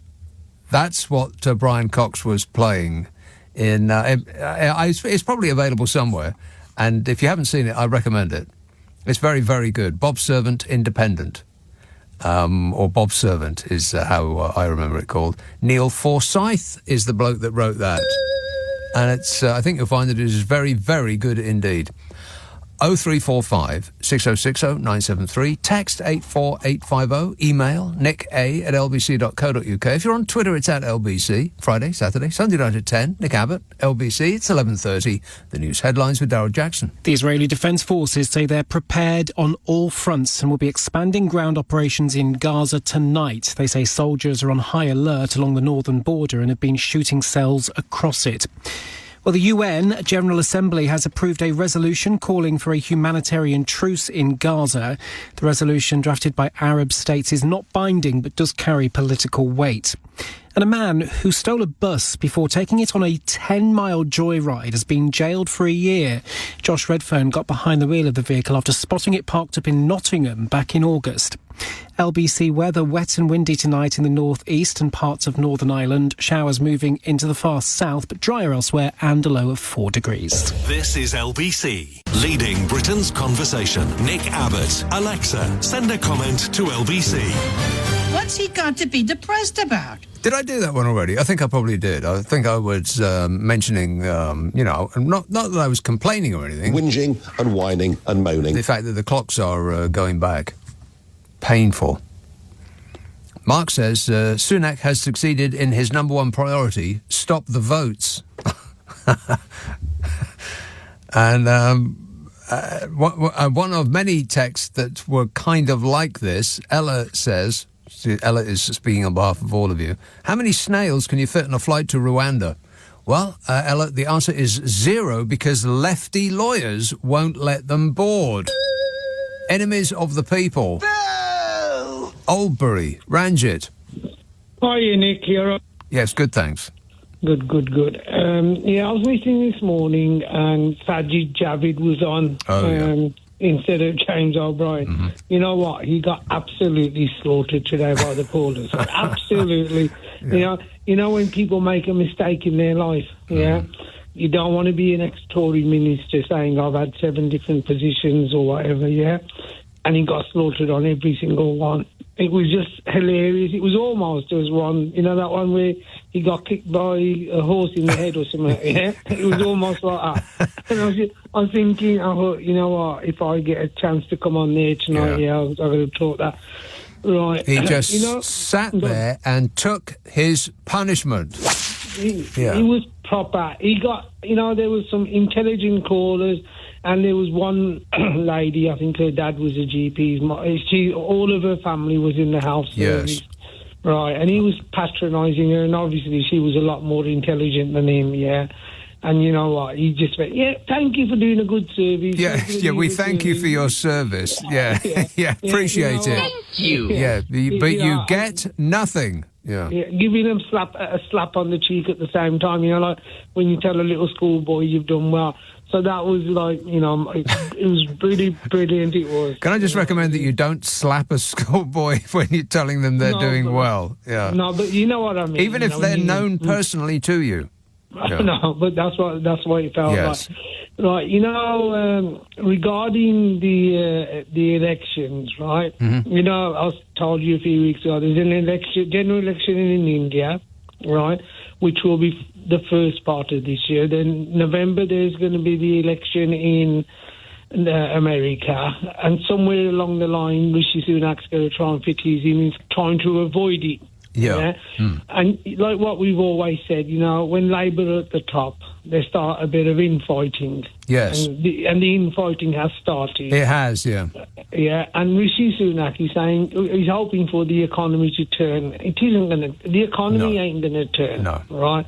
The economy. They can pretend, though. It doesn't really matter whether it does turn or not. They can just make numbers up. They'll just pretend that it has turned. Well, like we've always said, the people right at the top have got all the money, right? So if they've just suddenly started doing well, the whole country's doing well, but it isn't, right? So that I think people are getting a bit aware of that, right? But it's a race to the bottom, right, of whether Labour implodes by themselves, and, you know, Rishi Sunak bides the time, right, to see if he can pull it off in January the year after next, right? So that's kind of his plan, I think. But the problem is, why don't Labour ever learn from their mistakes, right? The whole world is saying we need... You know, I know you don't want to talk about that, but sometimes you have to go with the flow, yeah? Because these Tories have come in with loads and loads of lies and lies on top of lies, right? And then trying to cover each other up. I mean, like I said to you last week, every single by-election has been due to inappropriate behaviour, right? Yeah, I mean, to put it mildly, inappropriate behaviour. Inappropriate behaviour, right? And, you know, like, the new one's Bone, innit? And, you know, that reminds me, you know, your lady with that box of hedgehogs. Yeah, let's just draw a line right under that one, right there, Ranjit. And let's talk about fish and chips. How much is your fish and chips there, Ranjit? You know what, fish and chips, it's a dying trade. Fish and chips is 10.70. Anyway, going back to how the much? election, 10.70 for fish and chips. £10.70. Do you know how much? Not Heston Blumenthal, the other one. Well, who's that guy who people have been furious about the price of his fish and chips, even though those furious people are never ever going to actually buy it themselves. Have you been following this? The Daily Mail seems to report on virtually a daily basis about the fury that people have. That I can't remember. Not Mark Hicks. Who's the name of the guy at? Tom Kerridge. Tom Kerridge is the right answer. Well, no, Nick, you know when Wait you talk a minute, about... Ranjit. Tom Kerridge in a store that rhymes with Harrods charges something of the order of £30 for a fish. £30 for fish and chips. What? Yeah, and people are apparently furious about that, even though those furious people are never ever going to buy that fish and chips. They just aren't. The thing is, if I can explain it to you, right? You know, it depends what fish you sell. Exactly. Okay, and how much it actually weighs, because there's no stipulation on, you know, what we're supposed to sell, and right? the surroundings and the weight people and the electricity and all of that stuff. Yeah, our fish is like a 12 to 14 ounce cod. Yeah. Mystery meat. I think it's so. I've told you, I'm just getting ready, right, to go scumping down the local canal. Yes. And then Saturday morning is down the allotments for the potatoes, right? No, so it actually depends on how big the portion is and what kind of fish and there is. how So delicious it is. Correct. As is definitely, well, I would say that. I've had somebody phone me. He's one of your fans. He's supposed to come and visit me today from Leicester, but he got delayed in traffic. And when they say, when people like you say, do you want it wrapped or open? The correct answer is open. Because when you wrap it, then it steams the inside, the contents inside, which is what makes the chips all rubbery. And I don't like them when they're rubbery. No, listen to me. Trust me on this. I am right? listening to you. Okay, trust me. I'm a doctor. The thing is, right, if you have fish and chips on a plate, they taste different. If you have them in a polystyrene tray, they taste different. Yeah. They taste a lot better wrapped in the paper. Well, that right, you think they do. They don't actually taste better. It's just that all of your senses are telling you that it's different. Like if you drink tea from a polystyrene cup and a china cup, it doesn't actually taste different. It's just that your senses are telling you that it is different. Well, my kids, when they used to work in the shop and they wanted fish and chips or whatever, they say wrap it and they leave it. Slap them around the head. No. Then we wrap them in the paper and they leave them for 3 or 4 minutes and then they eat What, them. the kids? The chips. Right. You mean, no, anyway, and the other thing you said... And another thing, Right, you said you can't remember the last time you spent cash, and checkbooks. Yeah. Right? Well, obviously you loaded you are, so you can afford to, use your plastic, but haven't you fallen into that trap now? Where you've been followed around on what you've been buying, what you've been spending, right? It's contradictory to what me and you normally discuss, isn't it? Followed around? What do you mean, followed around? So when you go into your local pub, they know Nick Abbott has just spent £6 on a pint of beer. They know what pint of beer you've had. When you go into your local... What, you mean it's going to... My brand of beer is going to go on my permanent record? It probably will, yeah. I had no idea. No, but the thing is, they've got a dossier on you, because they're going to send you to Rwanda and Corella Doberman, No doubt. She got her pinches on you, man. My local in Rwanda is specifically instructed not to sell my favourite beer. Is that what you're saying? That's it. To punish you. Okay. But what I'm saying is, I'm not. And another thing. No. But what I'm saying is, like now, it's been absolutely rubbish today in our shop because payday doesn't start till Monday, and they're all skint. Yeah. And if the month spreads over 5 weeks, which this one has it's really terrible. You know what I mean? Yeah, so and this on your special day. Oh, yes. I'm 58 today, so... 58 today. You made it, despite despite your diet. Forget my diet. I'm having a beer now, I'm a bit more worried about when Corella Doberman actually catches up with me and says, what you been calling me, you silly little boy. Yeah. She will too. Yeah, you're on her list. Brangie, I've got to go, but congratulations on your birthday. 58 years old today. 0345 6060 973. Peter's texts, do you think the Rolling Stones are the best? Have you heard of the Eurythmics or Santana? Have you heard of the Eurythmics or Santana? Yes, I have. And Santana are verifiably great. But the Eurythmics, I mean, come on. Okay, Annie Lennox has a very good voice, and she is a strong stage personality. But come on, they're not the Rolling Stones, are they? And I am partial to a bit of Santana, but I'd have to say ditto. Can't hold a what's the phrase? Can't hold a something to the Rolling Stones. Can't hold a what's the phrase? I don't know. Can't hold a card, a candle. A candle. Can't hold a candle to the Rolling Stones. Why you would want to do that, nobody knows. 03, we can see them perfectly well without. 0345 6060 973. Text 84850. Email nicka@lbc.co.uk. If you're on Twitter, it's at LBC. Friday, Saturday, Sunday night at 10. Nick Abbott, LBC. LBC. This is LBC with Nick Abbott. Shut up. I can't. 0345 6060 973. I do a podcast with that woman, by the way. Yeah. Carol McGiffin.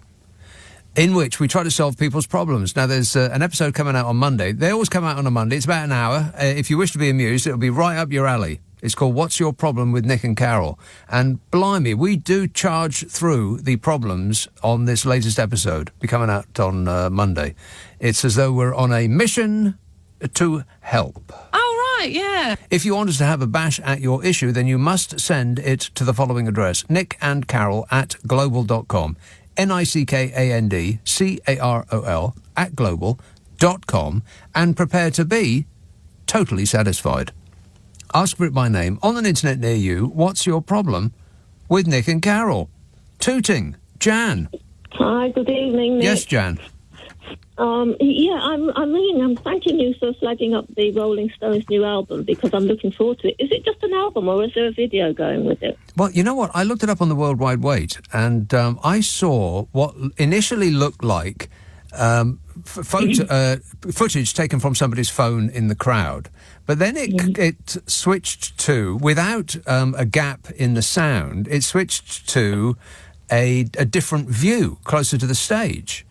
And the sound got better, but without a jump in the track. It's as though somebody'd plugged the wire in better. Mm-hmm. And then it changed from that seemingly slightly better angle from somebody's phone in the crowd to a professionally shot series of images, and the sound was coming. It sounded like right from the band's mixing desk. I mean, it was perfect.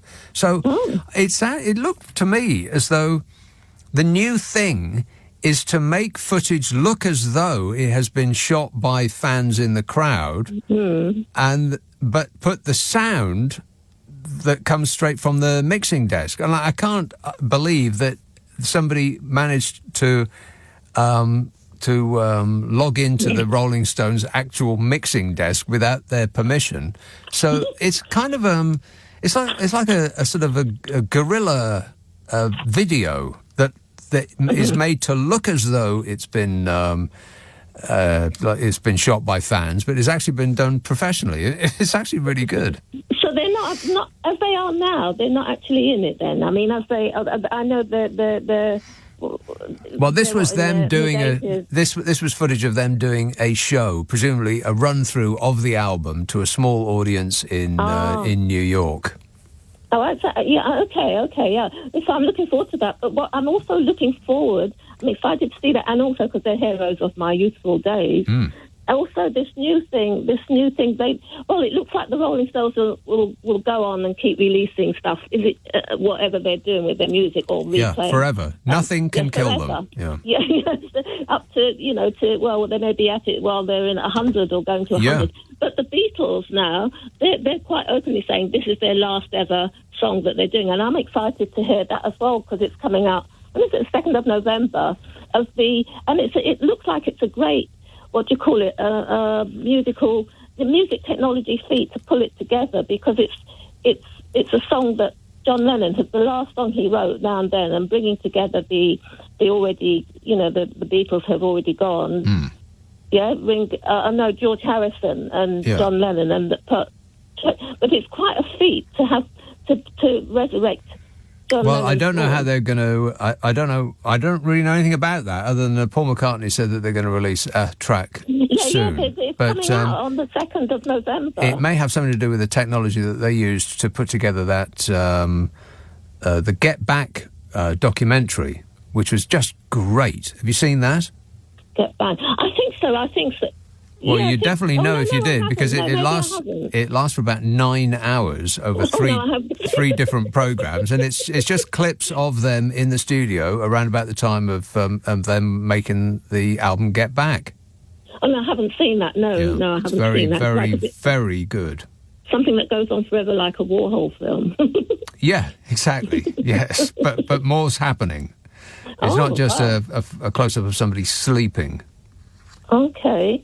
Yeah, and I don't know whether there's much time to, but there's one other thing I'd like to say which has nothing to do with And music. another thing. Yeah, I'm looking forward to listening to those and this new Beatles thing. But it's what I wanted to say was that it's just struck me. It's totally different from the music thing, or maybe it isn't because it's to do with the music of words or how you can use words very, not so prosaic but really quite uplifting. Is that in relation to this blast off by China, the astronauts going out, and what the Chinese call their spacecraft vessels. You know how NASA and all the European Space Station and all this is very prosaic. The words they use. But what Chinese, words? What words are they using? No, I mean NASA and that. It's very prosaic what it stands for. You know what I mean? But the Chinese, the translation of what they call their spacecraft is one is called the Divine Vessel. They went off this week, just the other day, into the Chinese Space Station. Yeah, it's called Divine Vessel. And the other one's called Celestial Palace. I bet it isn't. I had to say that. I had to share that with A you. Celestial Palace. Yeah. Wow, that sounds great. Well, yeah, I mean, they're up there now. They've just been sent up, yesterday, I think. Yeah, to the Chinese space station. But it's, as I say, they have a way of putting things, don't they? Well, I bet it's not anything like how I would imagine a celestial palace would look. It would be a tiny, cramped little space where you, unfortunately in space, no one can detect you smell. I think that's the phrase. Jan, thanks for that. 0345 6060 973. China is in the news because, I'll get to that in a minute. Too funny. I mean, it's funny and it's alarming both at the same time. And there's also a development with artificial intelligence. Affirmative. Which might be the end of us all. So I'll come to that in a while. And hope that we all survive that long. 0345 6060 973. Now, who's been waiting the longest? I'll be totally fair about this. It looks like Malvern. Judy. Yay. Judy. Oh, do you know, I was just sending you a text message. I was. It says, Dearest Nick, I have been holding the line since 22:30. Whinging and I'm whining beginning and to fall moaning. into the slough despond. Mm-hmm. Wake Not up. to confuse with some friendly bonds. Yes, I know. It takes a long time to get through. It's because I am... I'm up to my eyeballs in the issues. Oh, dear. Oh, wipe them off. Right. Well, now, let me just remember. I know. Well, obviously, it was what you were talking about at 10 o'clock. What was that? Daylight saving. Oh, God. Can you believe that it's about to happen again? I mean, it's bad enough that it gets dark at 5:30, never mind about 4:30. Why do we have to put ourselves through this? Well, I looked into it a bit, and I won't bore you with the details. I mean, anybody can Google it and find out the history. But, I mean, there were various reasons. I mean, I think there was one guy who was a sort of a health nut and thought it'd be so much better if, and people could get out more and they could have exercise and be jolly good for them. Yes, but they can't, because you get an extra hour of light first thing in the morning when you can't do anything with it. Who bounces out of bed first thing in the morning and then goes outside? No one. In the evening... Morons. That's correct, yes. The moron community do that. Exactly. Yes. However, you see, then they said, it was in World War One, it was we could save coal. Yeah. But ain't World War One no more. I hate to break it to you. I think we passed that. Yeah, exactly. I hate to break it to It's over. A lot of people that cling to we won the war. It's not the world wars, either of them anymore. No, they're all gone. Yeah. Well, there's probably another one coming soon, but no that's doubt. Another story. So I looked at it and I thought, okay, like the final reason now is it's more dangerous for children going to school. Just now, nonsense. Listen, okay, let's take this because you like logic. You're a logical man. Yes. All right. Okay, in the morning, you get up. The only thing you can do is go to school because all your friends are going to school, presumably. Yeah. And you have to get up early. Weatherspoons is not open until 9. What? Well, I'm trying to think of people who just get a bit drunk and are a bit tipsy and do naughty things, and you know what I mean? But I mean, actually... And then go to school?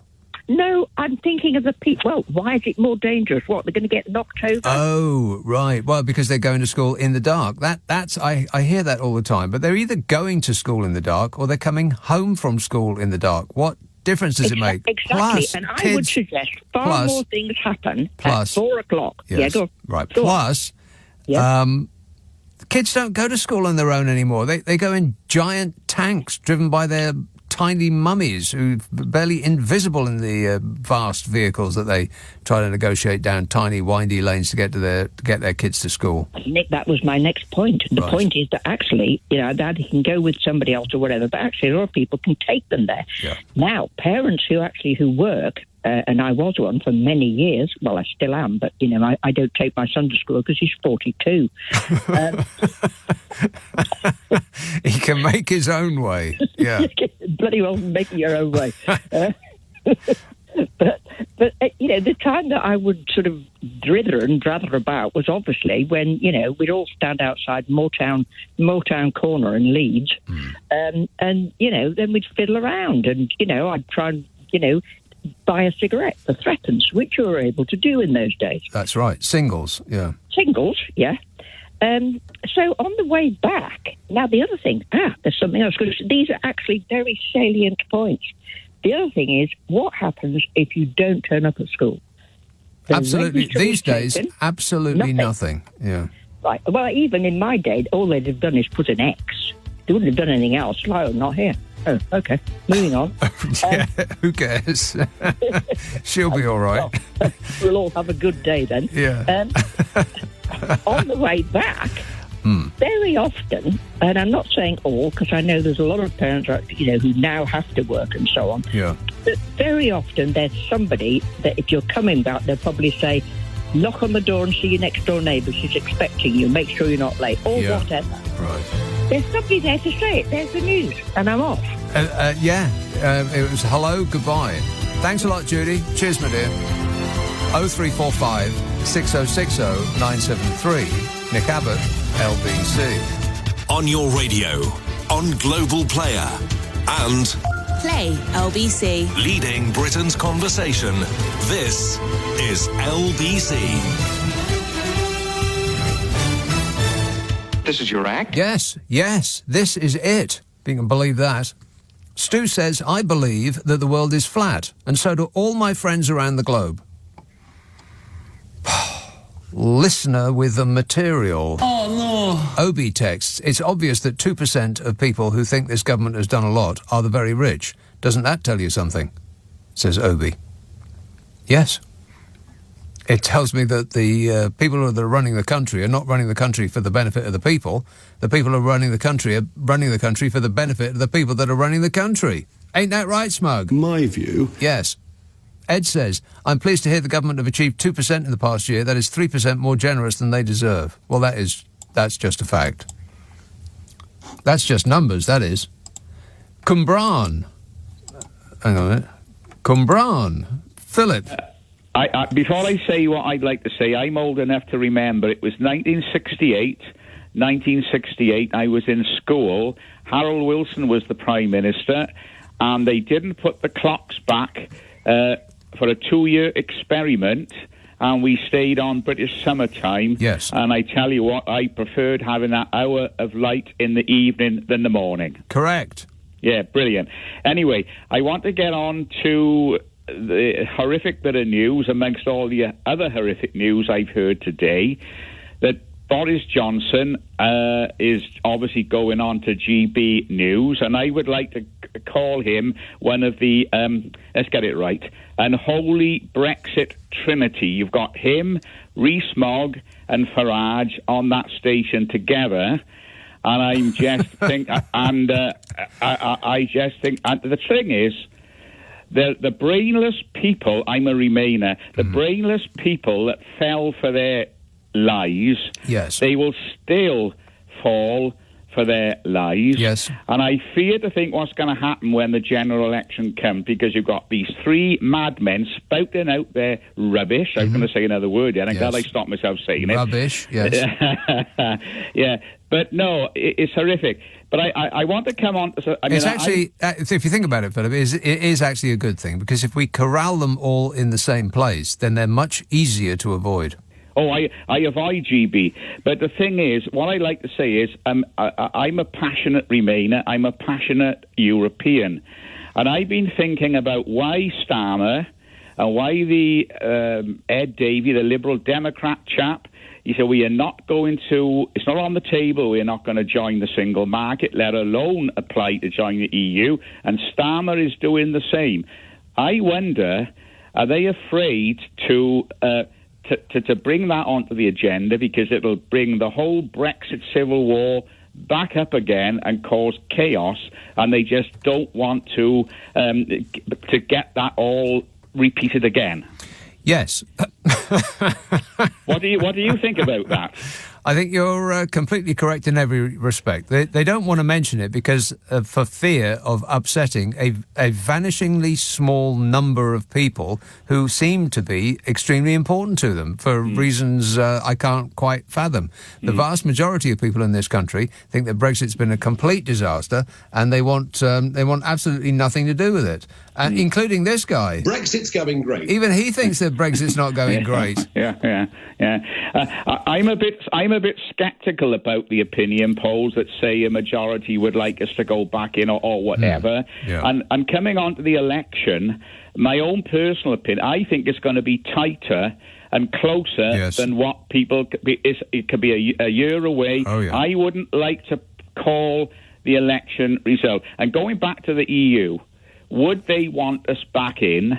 The way, I was going to use a naughty word, which I'm not, the way that we have treated them with, I'll say, contempt disdain, over the years. Yes. Would they want us back in? I wonder. So I'm looking at it hard-headedly. My brain is overruling my emotions.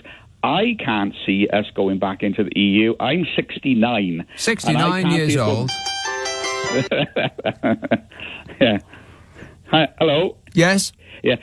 No, I can't see us going back in my lifetime. Well, there's no reason why we should have to wait until you're dead before we can go back in. I hope so as well. That's unreasonable, Philip. But I think that if not going back in, then at least we can make it such that businesses can flourish again. And without all the red tape that we were promised we would see the end of by Smug and his catastrophic clown show. We can have cheaper food, clothing and footwear straight away. Straight away, he says. Straight away. And when they say it like that, it just sounds so believable, because they sound so... Because we have been conditioned to believe that somebody who talks like that knows a thing or two. Yeah. We come to find out they don't. Yeah, I feel electorally homeless, because I don't know who to vote for when the election comes, because there's no party that is going to openly say we're going to reapply to reach. So I feel disenfranchised. Well, don't feel that way. Just pick the least bad option. Oh, I vote, Nick. Yeah, I always go out and vote whatever. Okay, then. Well done, that man. All right, thanks a lot, Philip. Happy birthday. 0345 6060 973. Josh says, did you hear Denise Coffin this week saying that the reason that there was little warning for the floods in Scotland was that the wind was coming from the wrong direction? Yeah. She knows about wind. She knows a lot about... I bet she does actually know a lot about wind. Yeah. She does look like the kind of person that knows a lot about wind. I'm just saying that that's just the truth. It's my truth. Steve Sex. He may do. What he gets up to in his own time is his affair. Nothing to do with me. Put it away, Steve. Nobody wants to see that. Steve texts, leave us oldies alone, Nick. I'm a 66-year-old Labour supporter in full possession of his faculties. Anyway, what was the question again? 11:10. Another listener with material. Oh, no. Good grief. When will the pain ever stop? Dollar. Ellie. Hello, yes, Nick. I wasn't actually going to talk about this, But I was going to do on a lighter note about the Stones, but I've got a final point at the end. Just to say that my husband, now 80, saw the Stones live back in the day, and the Beatles. And we know there's continual argument about the Beatles and the Stones, but he said the Beatles blew the Stones off the stage. And, Jagger is, is a bit grotesque to me, because they look like, because they sold out the Dream kind of thing. They sold out the Dream and were part of the establishment, and they were so much better when Brian Jones was going about than they actually have ended up. But I will give that album a listen to. But he quite honestly turns me off a bit. Then you can take back everything you just said. Yes. Yes. No, the Andy Kershaw book reveals quite a lot about behind the scenes with Bob Geldof and the Stones, and they weren't exactly the sort of person that you really want to sit next to and have a chat. Well, Bob Geldof isn't the kind of person I'd want to sit next to, so how do you like that? But I would say also, Nick, John Lennon was an icon. He, regardless of all his hiccups, did stick to the principles of what he started off as. So I don't know. Really I don't know about that. He wrote a song, Imagine No Possessions. Imagine No Possessions, said a guy with £100 million in the bank and a white Rolls Royce outside. I suppose you said the champagne socialist thing. It doesn't mean that if you have wedge or wealth that you can't have empathy or even think that way. But that's the problem. He was going to start recording with Paul McCartney before he was blown away. He was probably blown away for a reason. That's how I see it. But final point is... You're talking about a conspiracy theory about... come off it. I think that, I think that he was an icon. And without John Lennon, it just hasn't really been the same. He was the kind of leader of the whole thing. If I had to choose between Paul McCartney and John Lennon, it would be Paul McCartney all day long. Oh, Nick. Definitely. How can you say this? I can say that by listening to the music that John Lennon made when he left the Beatles. Woman. Oh, dreary stuff. God, it's absolutely painful. Paul McCartney, on the other hand, he just keeps coming out with songs over and over and over again. There was a compilation, I think it's a double album compilation of singles of Paul McCartney. You listen to it, and the range of stuff that comes out of that man is just absolutely incredible.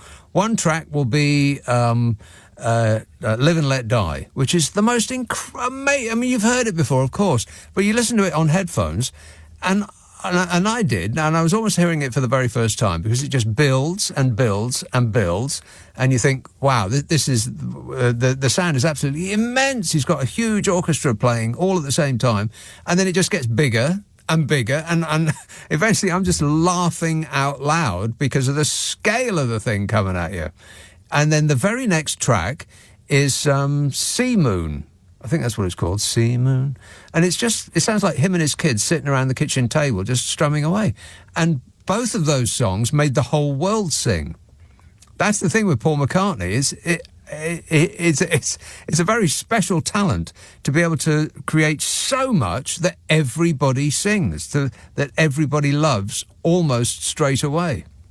But I mean, I suppose I'll keep an open mind, as I said, on it. Yeah. But also there were people like Jimi Hendrix and the Pink Floyd, and that really came up with original stuff, and haven't really been followed on from really that anyone else took it anywhere else.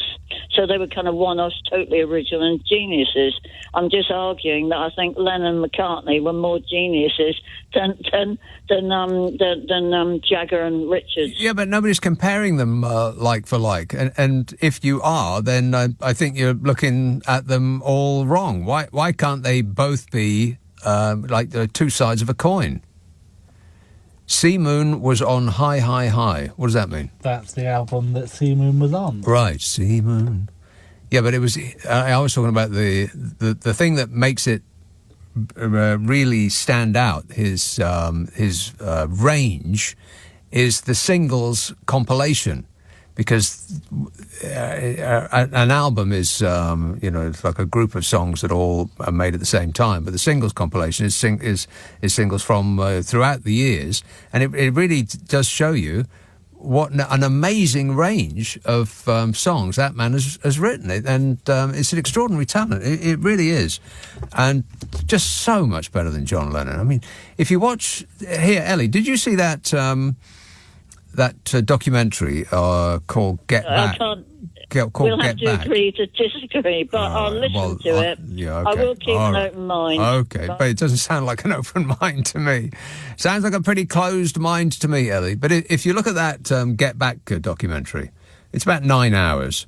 And you do see that John Lennon was, I don't know, it looked pretty annoying to me, bringing his wife along. It's a bit Spinal Tap-ish, actually. I think part of Spinal Tap was in reference to that.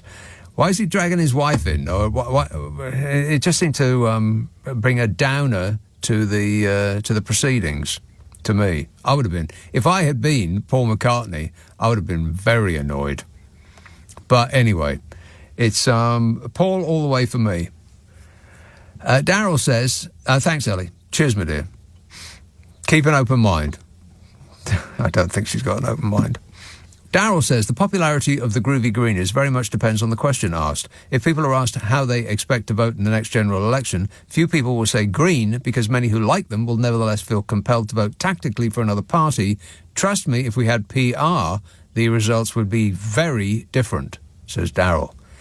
Well, I don't trust you, but I think that you're probably right on that point. Probably completely correct in every respect on that point, and none other. I'm just saying. 0345 6060 973. Nick Abbott. This is LBC on LBC. You could try and do the job yourself. 6060. You could get it done on the cheap by your hairdresser's son's friend's dad's dog, or you could say that's a job for the Trust the Trader professionals. Whatever the job, find professionals who really know what they're doing. They all have verified reviews and have passed the Trust the Trader 15-point assessment. So instead of coulda, woulda, shoulda, find the Trust the Trader professionals at trusttrader.com. Renault. The best stories are the ones that are constantly reinvented. Like new Renault Clio E-Tech 4 Hybrid, 145 horsepower engine with up to 550-mile driving range. Enjoy its new assertive design and Esprit Alpine trim.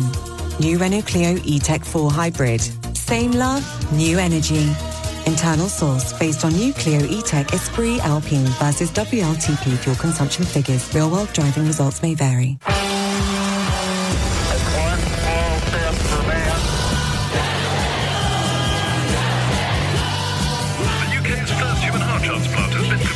Supported by the British Heart Foundation. We were a noisy generation, but it might be something quiet we do that becomes our greatest legacy. Leave a gift in your will to the British Heart Foundation and fund groundbreaking research that could help save millions of lives. Search BHF Wills.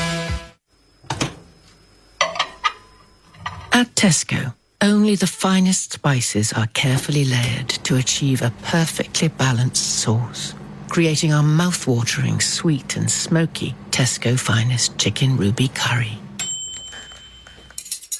All that so you can pop it in the microwave and spice up your Friday night telly.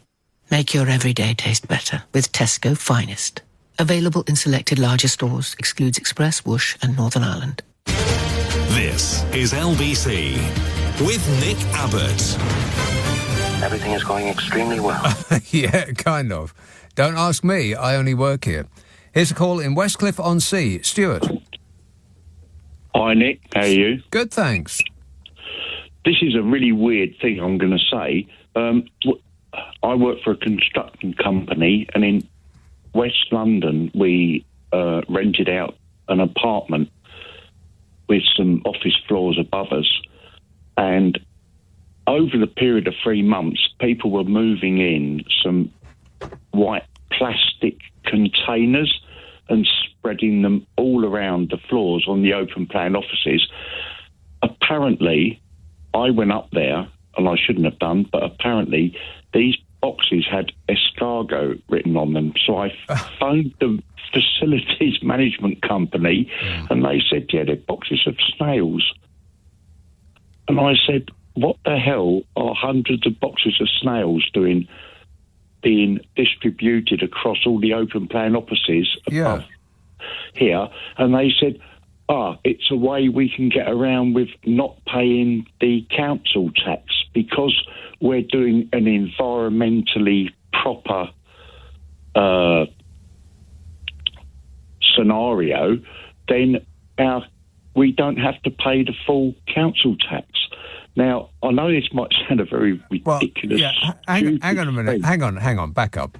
So somebody needs to tell me that is true. I'm telling you the facts. All right, well, wait a minute. Hang on. Now, how does having boxes of escargot... And I presume that means that they're for eating, right? Well, I honestly don't know. I just know they were laying there at 2 metre intervals, big boxes of snails. I don't know if they're for eating or whatever they're for. Were they alive? Yes. They were 100%. So they were boxes with the lid on.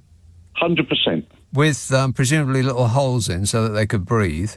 Yep. And they had them in their office so that they could pay less tax. Yes, that's what I was told. So my question to you is somebody else needs to phone in and go, that's absolutely a way of avoiding paying empty floor space tax because you're doing something environmentally correct. It doesn't sound very environmentally correct. No, I totally agree. It does not sound correct, but all I can say is factually, 100% I'm telling you the truth, but... Well, if it helps, the message from my glamorous assistant next door, he's just written on the screen, this is true. Oh, really? Yeah.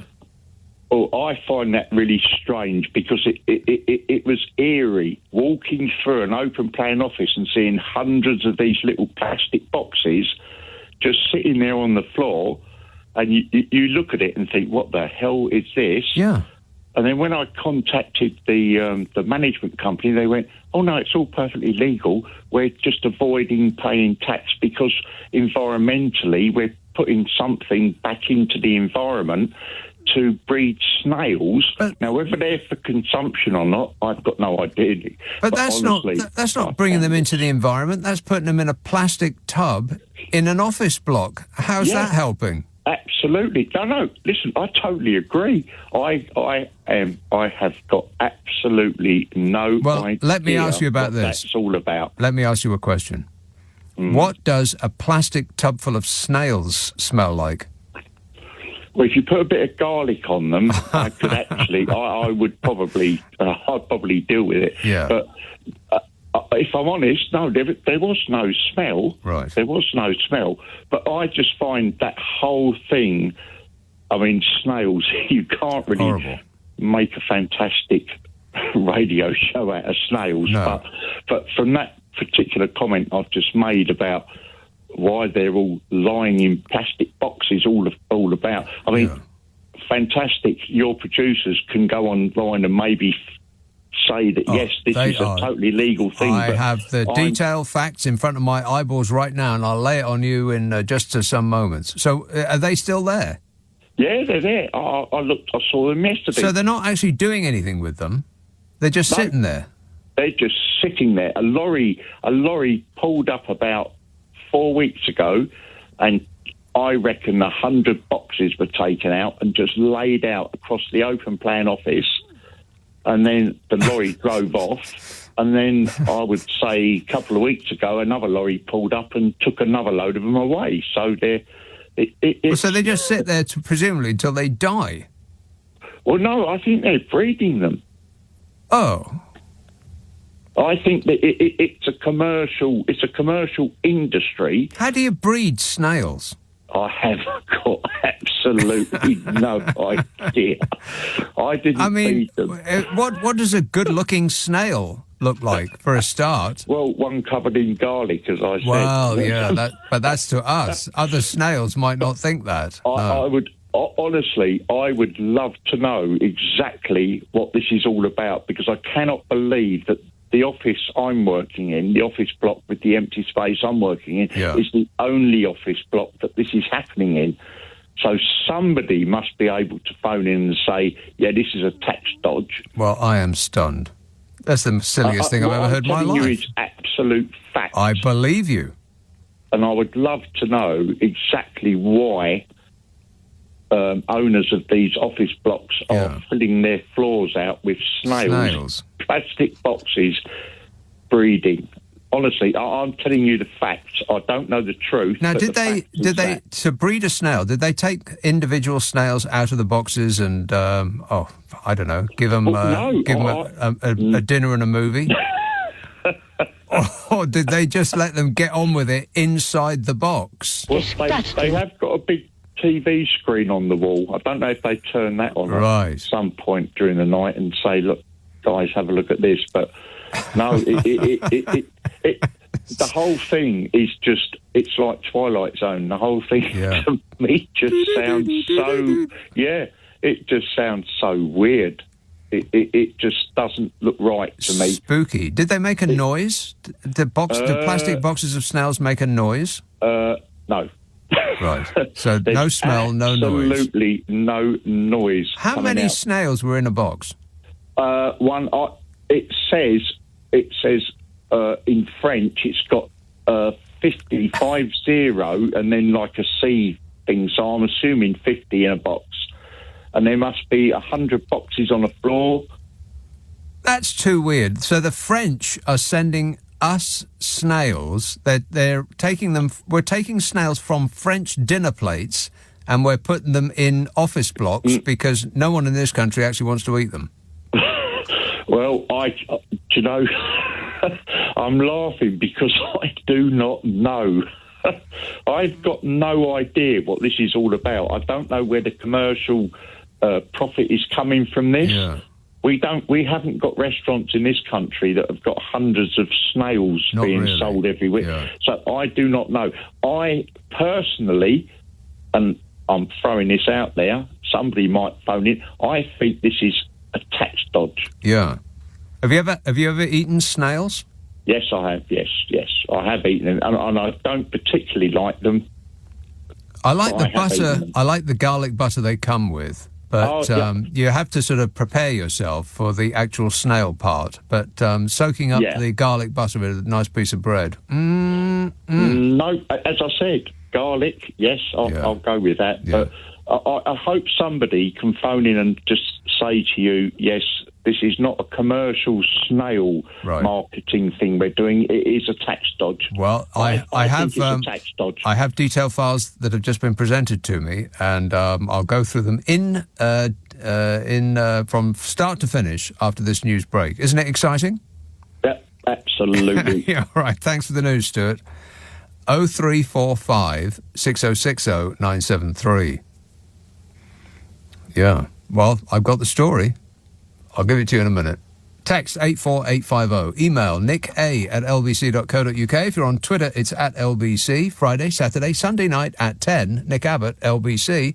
It's 12:30, the news headlines with Daryl Jackson. This is LBC with Nick Abbott. Call 0345 6060 973. Text 84850. Alexa, send a comment to LBC. What in places goes on inside that head of yours? Well, that whole snail issue is going around my brain.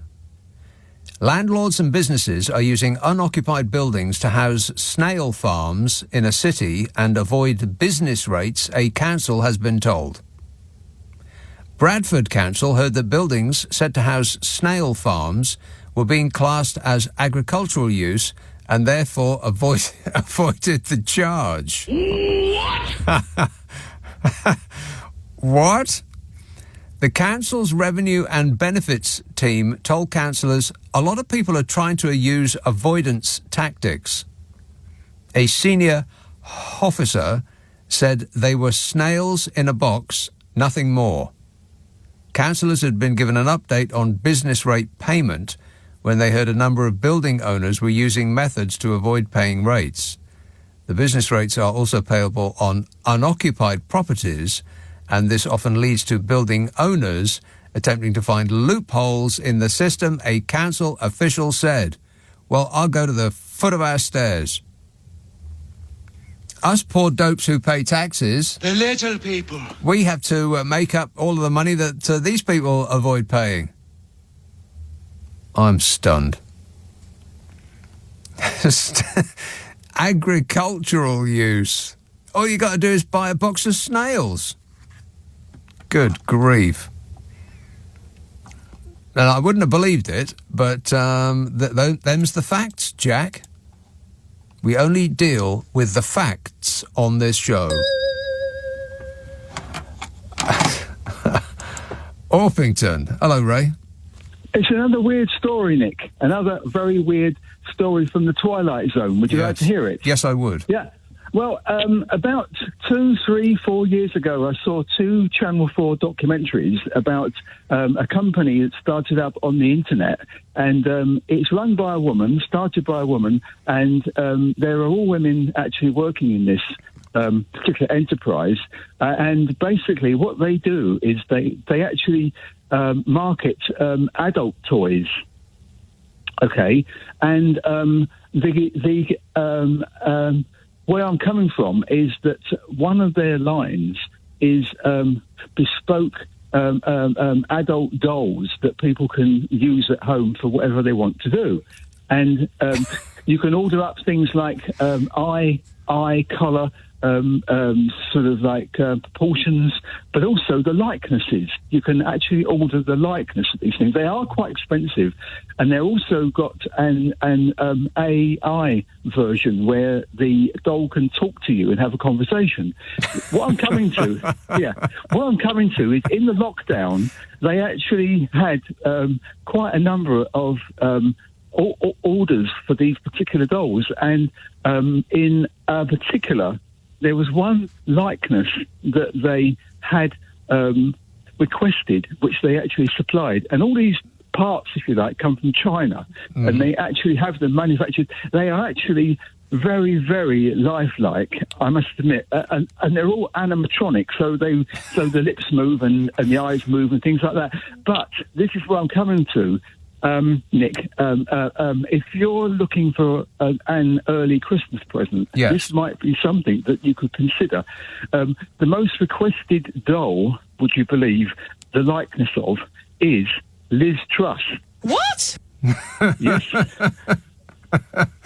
Liz Truss. Right, well, okay. Truss. So you could have your own Liz Truss at home.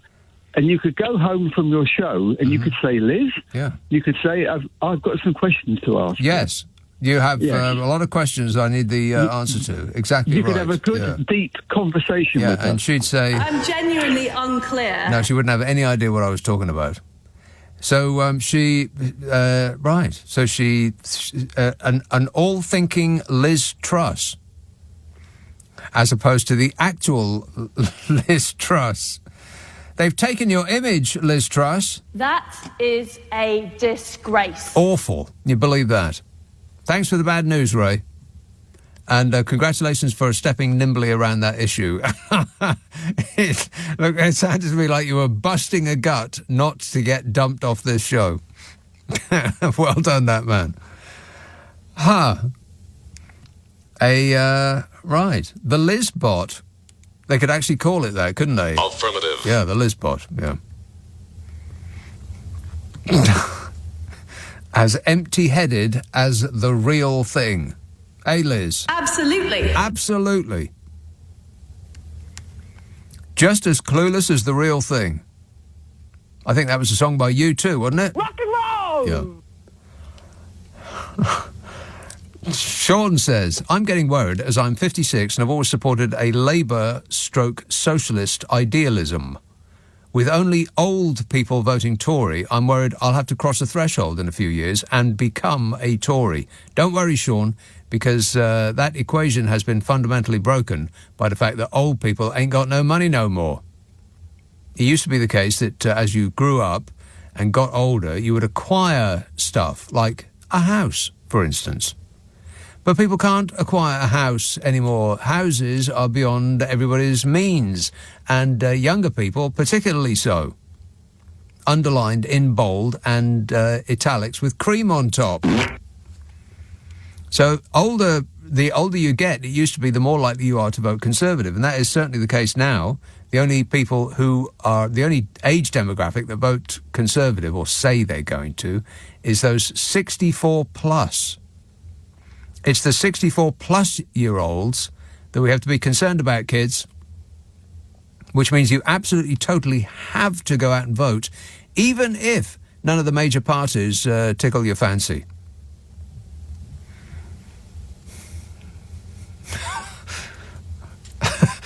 I just ran through about 20 different things that I could say in relation to that. And struck out all of them for very good reasons. Disgusting. Yeah. If none of the parties tickle your fancy, then you've got to go out and vote anyway, because old people are gonna. It doesn't matter what the weather is like outside. They'll crawl across broken glass on their hands and knees to go and vote, old people. So, kids, you have to. Even if skier doesn't float your boat, even if the groovy Greenies are unlikely to actually form a government, even if the Lib Dems, even if you've got absolutely no idea what they stand for, then don't be concerned, because I'm not sure they have any idea what they stand for either. Don't make no never mind. You've got to go out and pick the least worst option, the least bad option, more correctly. And I like that person who messaged a while ago, who said, tell me why I should go and vote. Why I oughta... You don't need me to tell you why you should vote. Just blooming well do it. Come on, do it. Steph texts, aspiration is a wonderful thing. I aspire to getting a neurology appointment sooner than the 1 year I'm told that it will take on the NHS. No money, no hope, like Dumbo clutching a feather, believing he can fly. Still, mustn't grumble, says Steph. Stop whining. Yeah. I went to the doctor with I said, Doctor, I've got ringing in my ears. And he took a quick peek and he said, oh, yes, waxy build-up. You've got to put oil in your ears and then have it sucked out. He says, you might as well just go to a private place. They'll charge you 90 quid and get it sucked right out your ear. What? 90 quid? He says, are you going to do that, or shall I try and get you an appointment with the NHS? You remember the NHS, don't you? No. Yeah, it used to be a thing. Yeah, 14 years ago, it used to be a major thing in this country, the NHS. So he was telling me to go private, which I was kind of taken back about. I mean, the assumption was that the NHS cannot help you. It's not even... but they can't help anybody anymore. It's not even an emergency service anymore. By dint of the fact that ambulances are queuing up in the car park with emergency patients on board waiting to be seen. Therefore, it is not even an emergency service you can rely on anymore, after 14 years of safe in their hands. But I just thought, are you actually telling me, you, a GP from the NHS, telling me that the NHS can't treat my admittedly small problem, but I'm going to have to go and spend 90 quid on getting it sucked out my ears by some private person? He said, go to a chemist, they'll do it for you. And I said, would you really trust somebody who works in a chemist to suck juice out your ears? He said, yeah, they do it all the time. So this is a thing now. It's one of the things that the NHS will not treat. And you can add it to eyes and, what's the other thing? Teeth. Basically all of your head things. The NHS don't do heads no more. The neck down, they don't really do much of that either, but at least you've got a fighting chance. But anything to do with the head part, they're not remotely interested. They don't do eyes, and they don't do ears, and they don't do teeth. What else you got? 0345 6060 973. Let's have Northolt. John. Hi. Yes, John. Right. So I'll tell you off speaker. Oh, the NHS thing, it wasn't about that. Right. I was in a bar. This is in Hammersmith, right? This is a surprise to me. I've been to this bar quite a lot. A bar? Booze. Yes. A booze bar. Oh, stupid phone. Oh, I miss this phone. It's rubbish. Anyway, I was in this bar, right? I wanted the toilet, right? My missus was outside. She didn't want to go in. It's too busy. A lot of people dressed in Halloween costumes. Oh, right. Those people. She was like, just pop in, pop out. And I went downstairs, and they've got CCTV notice on the door. Of the toilet? Right? Yeah, saying, CCTV is in operation to prevent crime and whatever else. So I go in, and I'm thinking, this is a bit strange, because I was here last week, and there was none of this. There was a bit of heavy security, maybe because the kids are off school or whatever. But anyway, I go to the toilet, I do my business. It's only a pee, nothing to report. I'm not dealing anything like that. Okay. Yes. So I get it over with, right? And I go and wash my hands because and I notice there's little pod cameras you see in the little white things. You might have them in your office. You see them all over the place. And yeah. That's their camera in the there. toilet. I'm not making it up. I just wonder if you've come across that in there. I've never heard the like in my life. They've got cameras in the toilet. There's a warning when you go in, warning you on live CCTV. Something to do with cameras. And, when you enter, we'll film you to prevent crime. I'm like, what are you doing? That sounds like the commission of a crime, you filming people in the toilet. Well, they say it's for prevention. Right. And, I just felt a bit uneasy. I would think so, yes. Smile, you're on candid camera. No thanks. I should have smiled and spun around. I think I'd hold it until I got home. Okay, well, thanks for the alarming news, John. I'm never going to... another excellent reason not to go to Northolt. You believe that? I'm surprised. There must be a law against that, surely. Get Daniel Barnett on the phone right now. I mean it. What is this? What's this? It's true. I was just linking you a story and it's... Oh, my God. You are doing excellent work, by the way, since, after your... the disappointment of the middle part of this show. I'm very sorry about that. There's another story that is just pulled out of the air. A famous pub chain installs CCTV inside pub toilets, leaving customers outraged. What I think they mean is fury as pub chain installs CCTV inside pub toilets. But this is a story from the Mirror and not the Mail. The Mail, practically every other story on the Mail online starts fury as. They just want you to be angry all the time. And I was talking about fish and chips earlier on, and the story was fury as a famous chef charges 27 quid for fish and chips. I mean, who the hell is furious at that? What, like they've clenched their fist and they're standing in the middle of the road screaming at passers-by how angry they are that someone they don't know is charging 27 quid for a meal they'll never have. I'm so angry.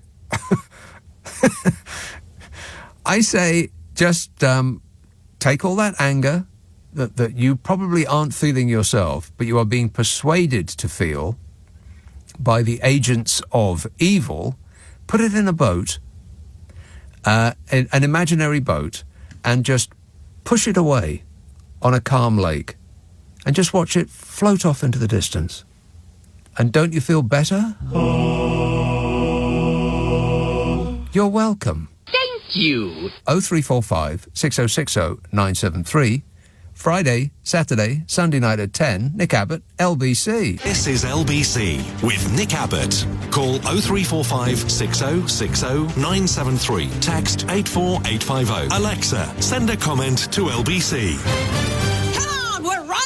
We are running late. 0345 6060 973. David texts on the subject of the clocks going back, which is tomorrow. Well, it's in about 24 hours' time. The clocks are going to go back. Yeah. Why do we have to suffer this every year? It must be that the vast majority of the people in this country do not want that to happen. It must be. Who wants to be plunged into darkness at 4:30 in the blooming afternoon? But you know me, I never complain. Whinging and whining and moaning. David, aren't the EU stopping this? I mean, they were certainly talking about stopping it. Am I right in thinking that the EU are going to stop doing that? Oh, sorry, I was on the phone. Repeat yourself, please. Repeat myself? Sorry. I always repeat myself. What were they talking about stopping? Aren't the EU stopping putting the clocks back? Probably. Sounds about right, doesn't it? Yeah, it does, yeah. Even if it's not true, it doesn't prevent it from being a fact. David says, my wife and I decided that we are not being forced to turn our clocks back this year, but to leave it as is. So we will live an hour in front. If we can do it in France, then we can do it in Brexit Britain. Therefore, we will arrive an hour too early and leave an hour too late to all of our appointments and events. We are starting a revolution, says David. Well, you know, you want a revolution. We all want to change the world. That's a good idea. I thought about doing that. I mean, if you are a business person and you have to go to work in an office, like a business person does, then you could simply ignore this. Well, you can't ignore it, but you have to actually pay attention to what time it is. Otherwise, like David suggests, you will arrive either late or early for everything. But if you could switch your work day from 8 till 4 instead of 9 till 5, that would have massive benefits because it would give you that hour that you are going to lose in the evening, but you would also go to work not like struggling with everybody else who's going to work for 9 o'clock. That seems to look like a win-win to me, doesn't it? And it wouldn't feel like you were getting up an hour early, because if you have to get to work by 8, I mean, presumably you have to, that's like 6 you have to get up. Now, if you were ordinarily getting up at 7 before the clocks went back, it's still the same time. It's just your clock says it's different. But to your body, it's the same. So it wouldn't be punishingly early to get up. You just have to remember to go to bed an hour early. Is any of this making sense? No. No, but it makes more sense than putting the blooming clocks back, even though the entire country wouldn't want that to happen. I know that that's true. If you went out with a clipboard into the street and asked 65 million people whether they want the clocks to go back and get plunged into darkness for the next 5 months, they must say no. So why are we still doing it? Mark says the entire House of Commons is a prime example of artificial intelligence. Affirmative. Yeah. No intelligence of any kind, as far as I can tell. Chris says, I have been considering your impressions from the Alan Bennett-esque Gavin Williamson to Arnie to the haunted penny farthing. What? This guy. My view. To the decomposing jack-o'-lantern himself, Trumple Thinskin. Do you know what? He does actually look like a decomposing jack-o'-lantern, doesn't he? Like a, I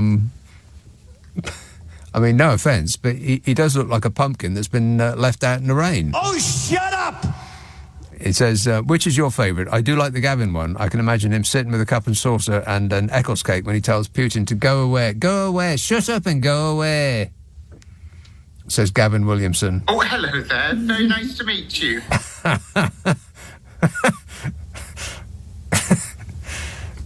Sir Gavin, I mean, what more do you need to know about this country? Nothing. He's the guy that wanted to strap guns to cows. I'm sure I read that, and I read it such a long time ago that I think that can't possibly be true. Nobody in possession of their senses would say that out loud. But I believe he was Defence Secretary when he said it. That we ain't got no tanks, and we don't have any armoured vehicles to speak of. And so what we'd better do in order to repel and advance from rootin' tootin' shootin' Putin is to strap guns on cows.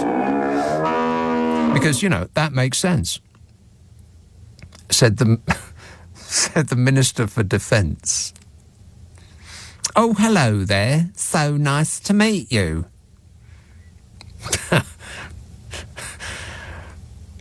I could do the whole show like that if you want. Anybody want me to do that? No. Okay, then. Lulu texts. Poor Lulu.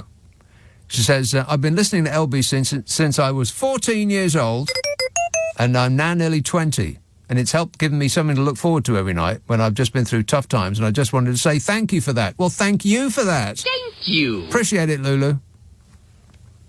Sorry to hear about your tough times.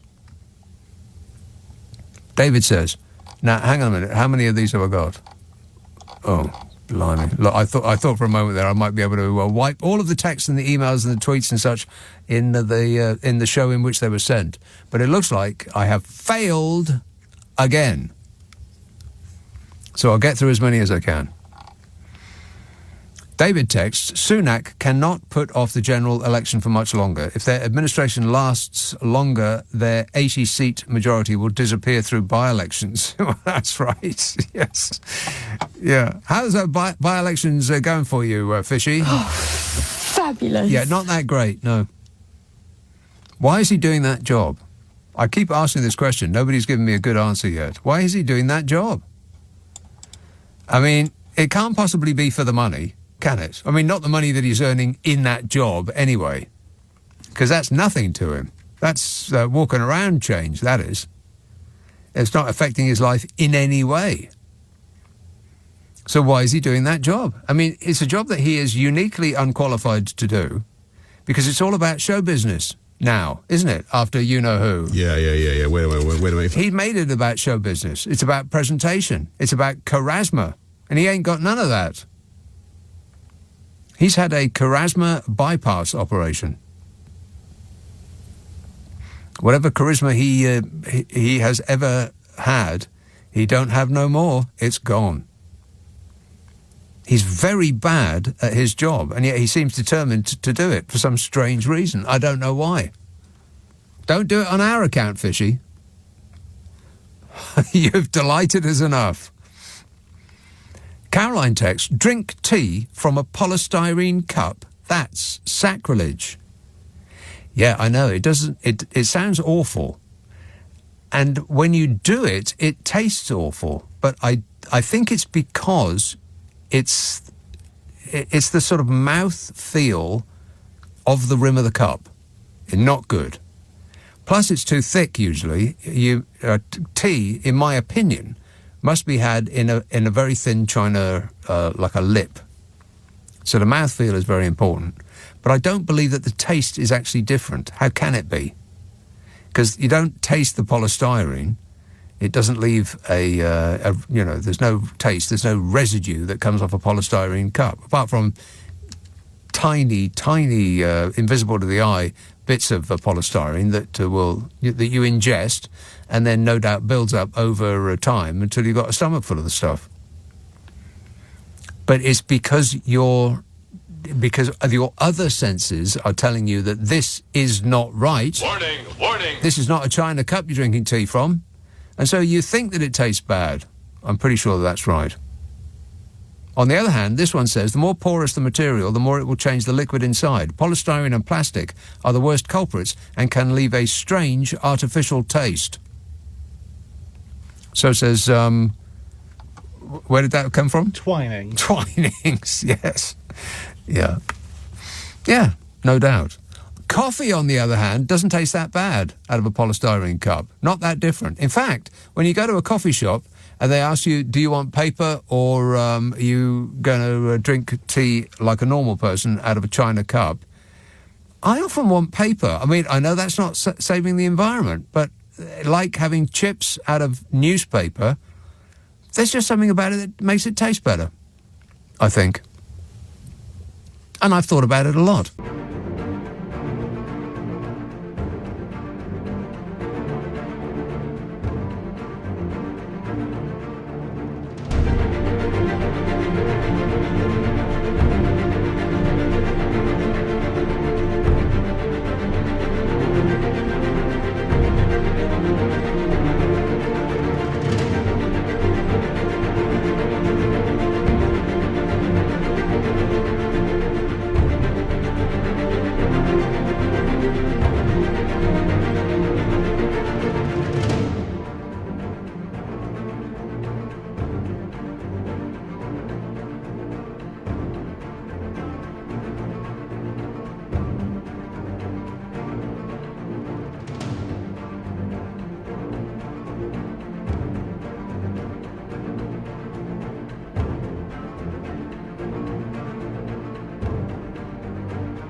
It's one of the issues that concerns me the most, which we will no doubt take up in detail when I return this evening and wipe up all of these texts and tweets and such that I couldn't get around to tonight.